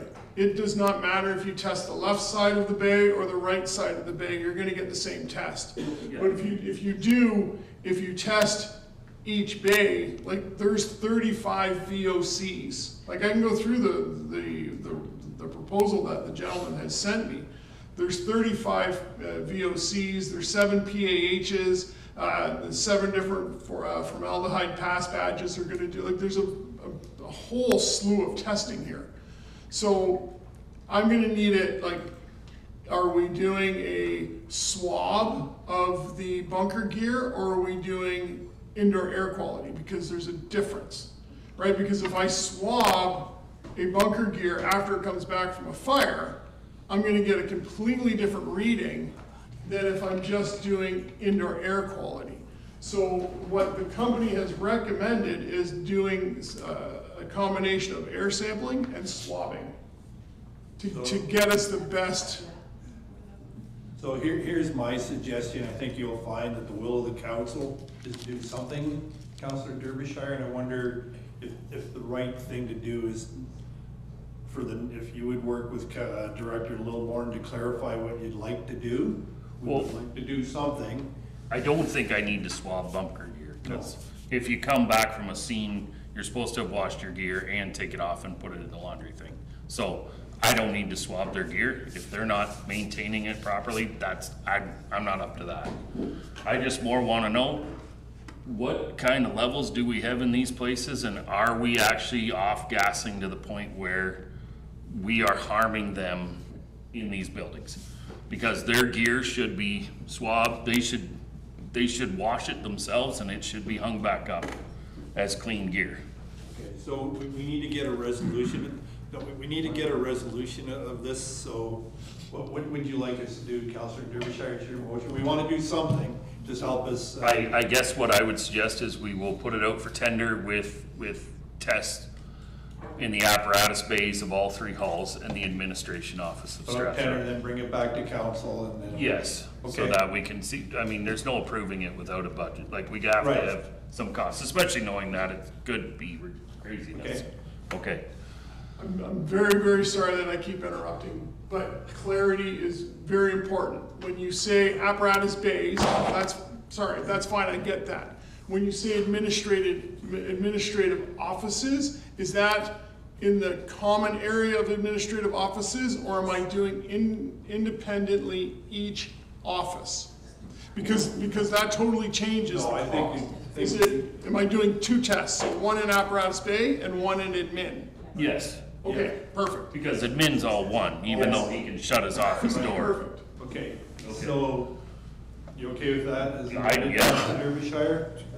Are you okay seconding it? Yes. All right, well, let's put it to a vote then. Okay, so the motion in front of us is to tender out for air testing and administration and apparatus boards, and to come back to council with the tender. Correct? That's it. Okay, I second it. All in favor? Carried. We made it. I knew we'd get there. Good job. Okay, now I'm gonna turn it over to Brianne, and we're gonna discuss the bylaws.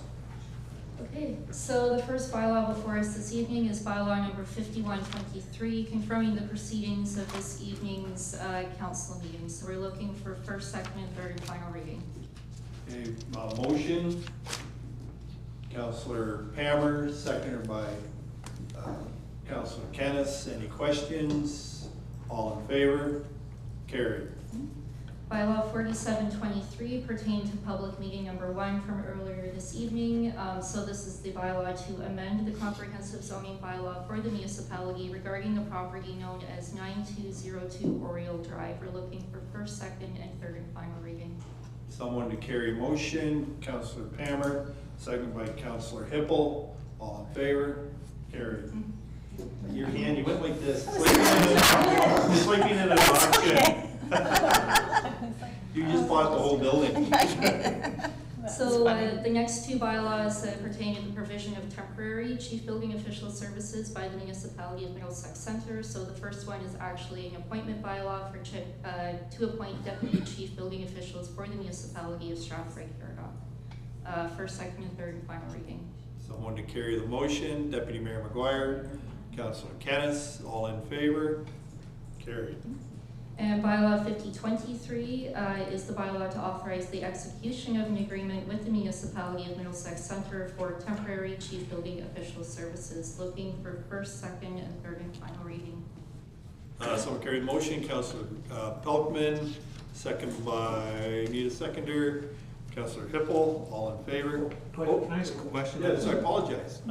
You know, you run across this occasionally, I guess, but is this something that we should look to do, like have that permanent sort of backup for these types of things, or I just throw that out as a question. I'm all in favor of this motion, but I just wonder if that's something that we should have in place. I'm not sure if that's a question for Director Huff or down goes a little more. Thank you, through your worship, to Councillor Kennis. It is a good question. It is something that we have thought about, whether or not we do need perhaps something on the books just in case. So this is the first time that we'll enter this on a temporary basis. We'll evaluate how it goes and maybe consider having something on the books that are more, at least until we get to a point where we have a deputy CBO. Thank you. And I guess just to follow, it could be a reciprocal thing as well, where we do the same thing for them, right? So just to, make sure that we're never stuck. Any other questions? Okay, we have the motion. All in favor? Carried. Bylaw 4823, also pertaining to public meeting number 1, and this is a bylaw to authorize the execution of an extension to a temporary use agreement between the Corporation of the Municipality of Strathroy-Caradoc and Jeffrey Henry James Burnett and Michelle Marie Cote regarding the construction of a second dwelling at 9202 Oriole Drive. Looking for first, second, and third and final reading. Someone to bring the motion. Councillor Hippel, second by Councillor Kennis. All in favor? Carried. Bylaw 4523 pertain to public meeting number 2. So this is the bylaw amending the comprehensive zoning bylaw for the municipality of Strathroy-Caradoc, this time regarding the property municipally known as 8120 Irish Drive. Looking for first, second, and third and final reading. Someone to bring the motion. Councillor Wilsey, second by Councillor Kennis. All in favor? Carried. Bylaw 4623 pertain to public meeting number 4. This is a bylaw to amend the comprehensive zoning bylaw for the municipality of Strathroy-Caradoc, this time regarding the property known as part of Lot 22, Concession 2, over on Troops Road. We're looking for first, second, and third and final reading. Someone to bring the motion. Councillor Pelkman, second by Councillor Hippel. All in favor? Carried. And was going like this. And finally, bylaw 4423, which pertains to public meeting number 3, and this is a bylaw to amend the comprehensive zoning bylaw for the municipality of Strathroy-Caradoc. This one regarding the property municipally known as 999 Braid Street. We're looking for first, second, and third and final reading. Someone to bring the motion. Deputy Mayor McGuire, second by Councillor Bammer. All in favor? Carried. And those are the bylaws. Thank you. Brandon? Deputy Mayor, anything from the County Council? No, we have not sat at county since our last meeting. We sit tomorrow, of course. We do. Any inquiries or comments? We'll start with Councillor Pelkman. We'll go around and with Councillor Derbyshire. Councillor Pelkman. I just really wanted to thank the organizers of Strathroy Pride and the Rib Fest. Was able to attend both those events, and considering that they had to change locations quickly at Strathroy Pride, I thought it was a really well-run event and was happy to attend. So congratulations to those people on the organizing committee. And Councillor Hippel. Yes, thank you. Just quickly, I mean, even though we're getting this rain, the warmer weather is here. It's summer. People are enjoying themselves if they're out and about. They're, you know, just having a great time. However, the ditches are still not a place to put your garbage, nor are they a place to put your beer cans, empty alcoholic bottles, or any of those types of things. Obviously, drinking and driving is illegal and is dangerous, and it's just bad.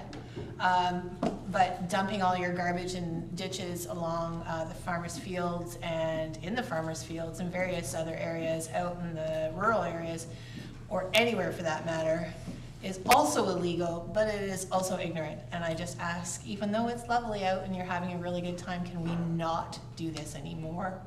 That's it for me. Thank you. Councillor Pammer?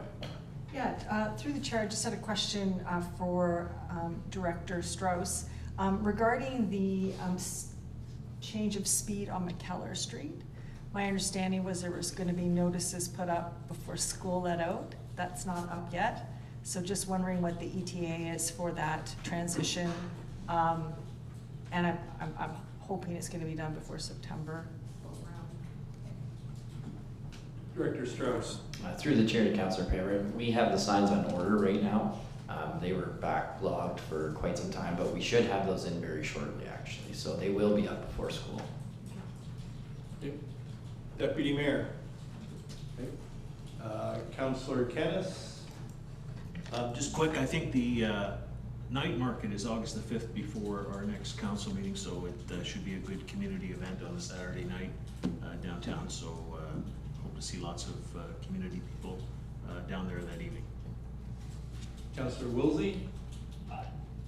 Just a quick question for Director Strauss. When can we expect the next traffic report meeting to be coming here? I know there's been a few requests on Mount Bridges forwarded by the post office and MSP by the Legion. When can we expect to hear back on those? Director Strauss. Through the chair to Councilor Rosie, we just actually concluded our traffic committee meeting today, so it'll be on the next council agenda. I think it's August 8th, if I'm not mistaken. Councillor Derbyshire. I do have an inquiry. Rob, I miss you.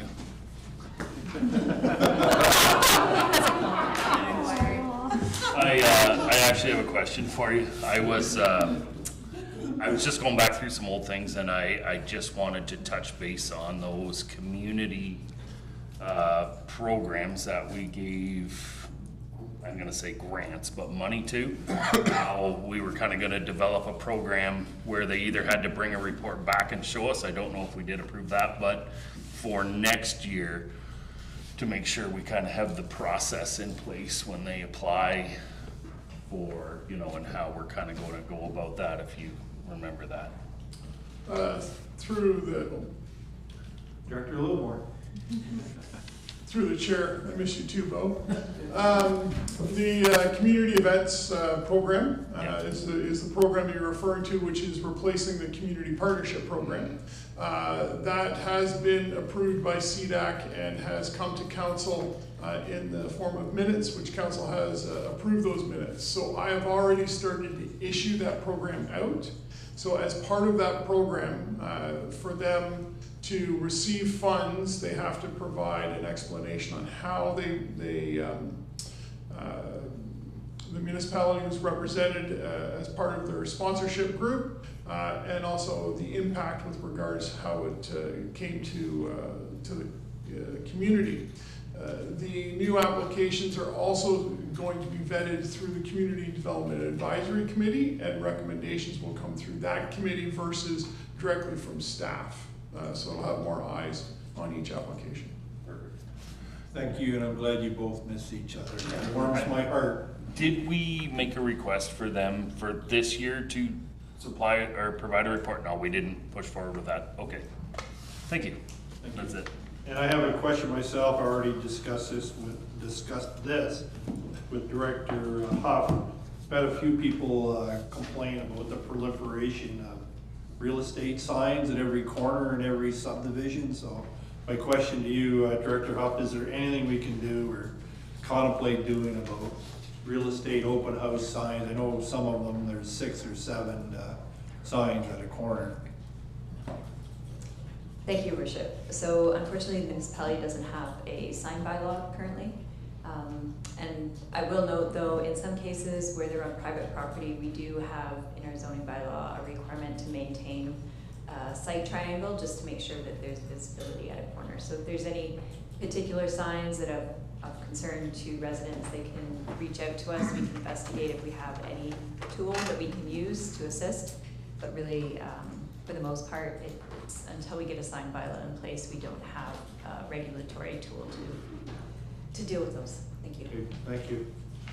Okay, after we make the motion to go in camera, I can suggest we take a 5 to 10 minute bio break. We may be in camera for a little bit of time. So, motion council may move into closed session to discuss legal matters regarding Adelaide Metcalf servicing agreement, a personnel matter regarding an identifiable individual pertaining to the recruitment of a chief administrative officer, the proposed disposition of industrial land, and a procedural matter to approve in-camera meeting minutes as permitted by section 239 of the Ontario Municipal Act. Motion to move into closed session. Councillor Kennis, second by Councillor Derbyshire. All in favor? Carried.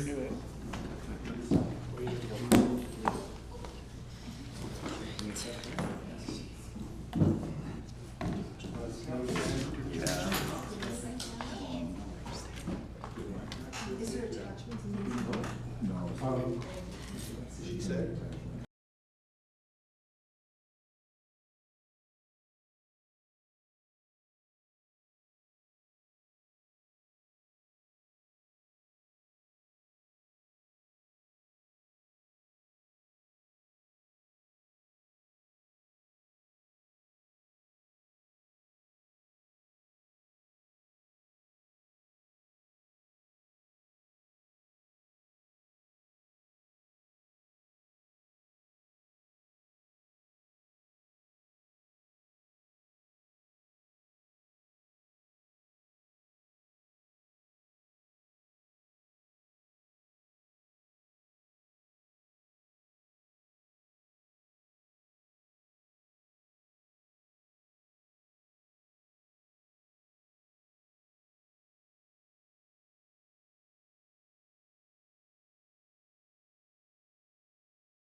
Maybe.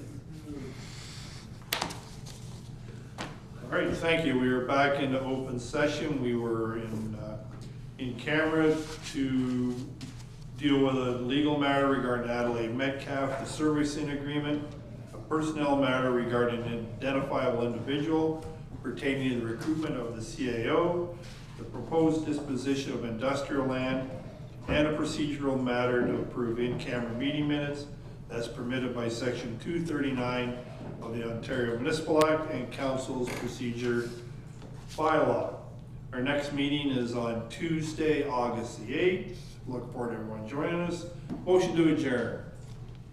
Deputy Mayor McGuire, second by Councillor Hippel. All in favor? Carried. So the second meeting in August is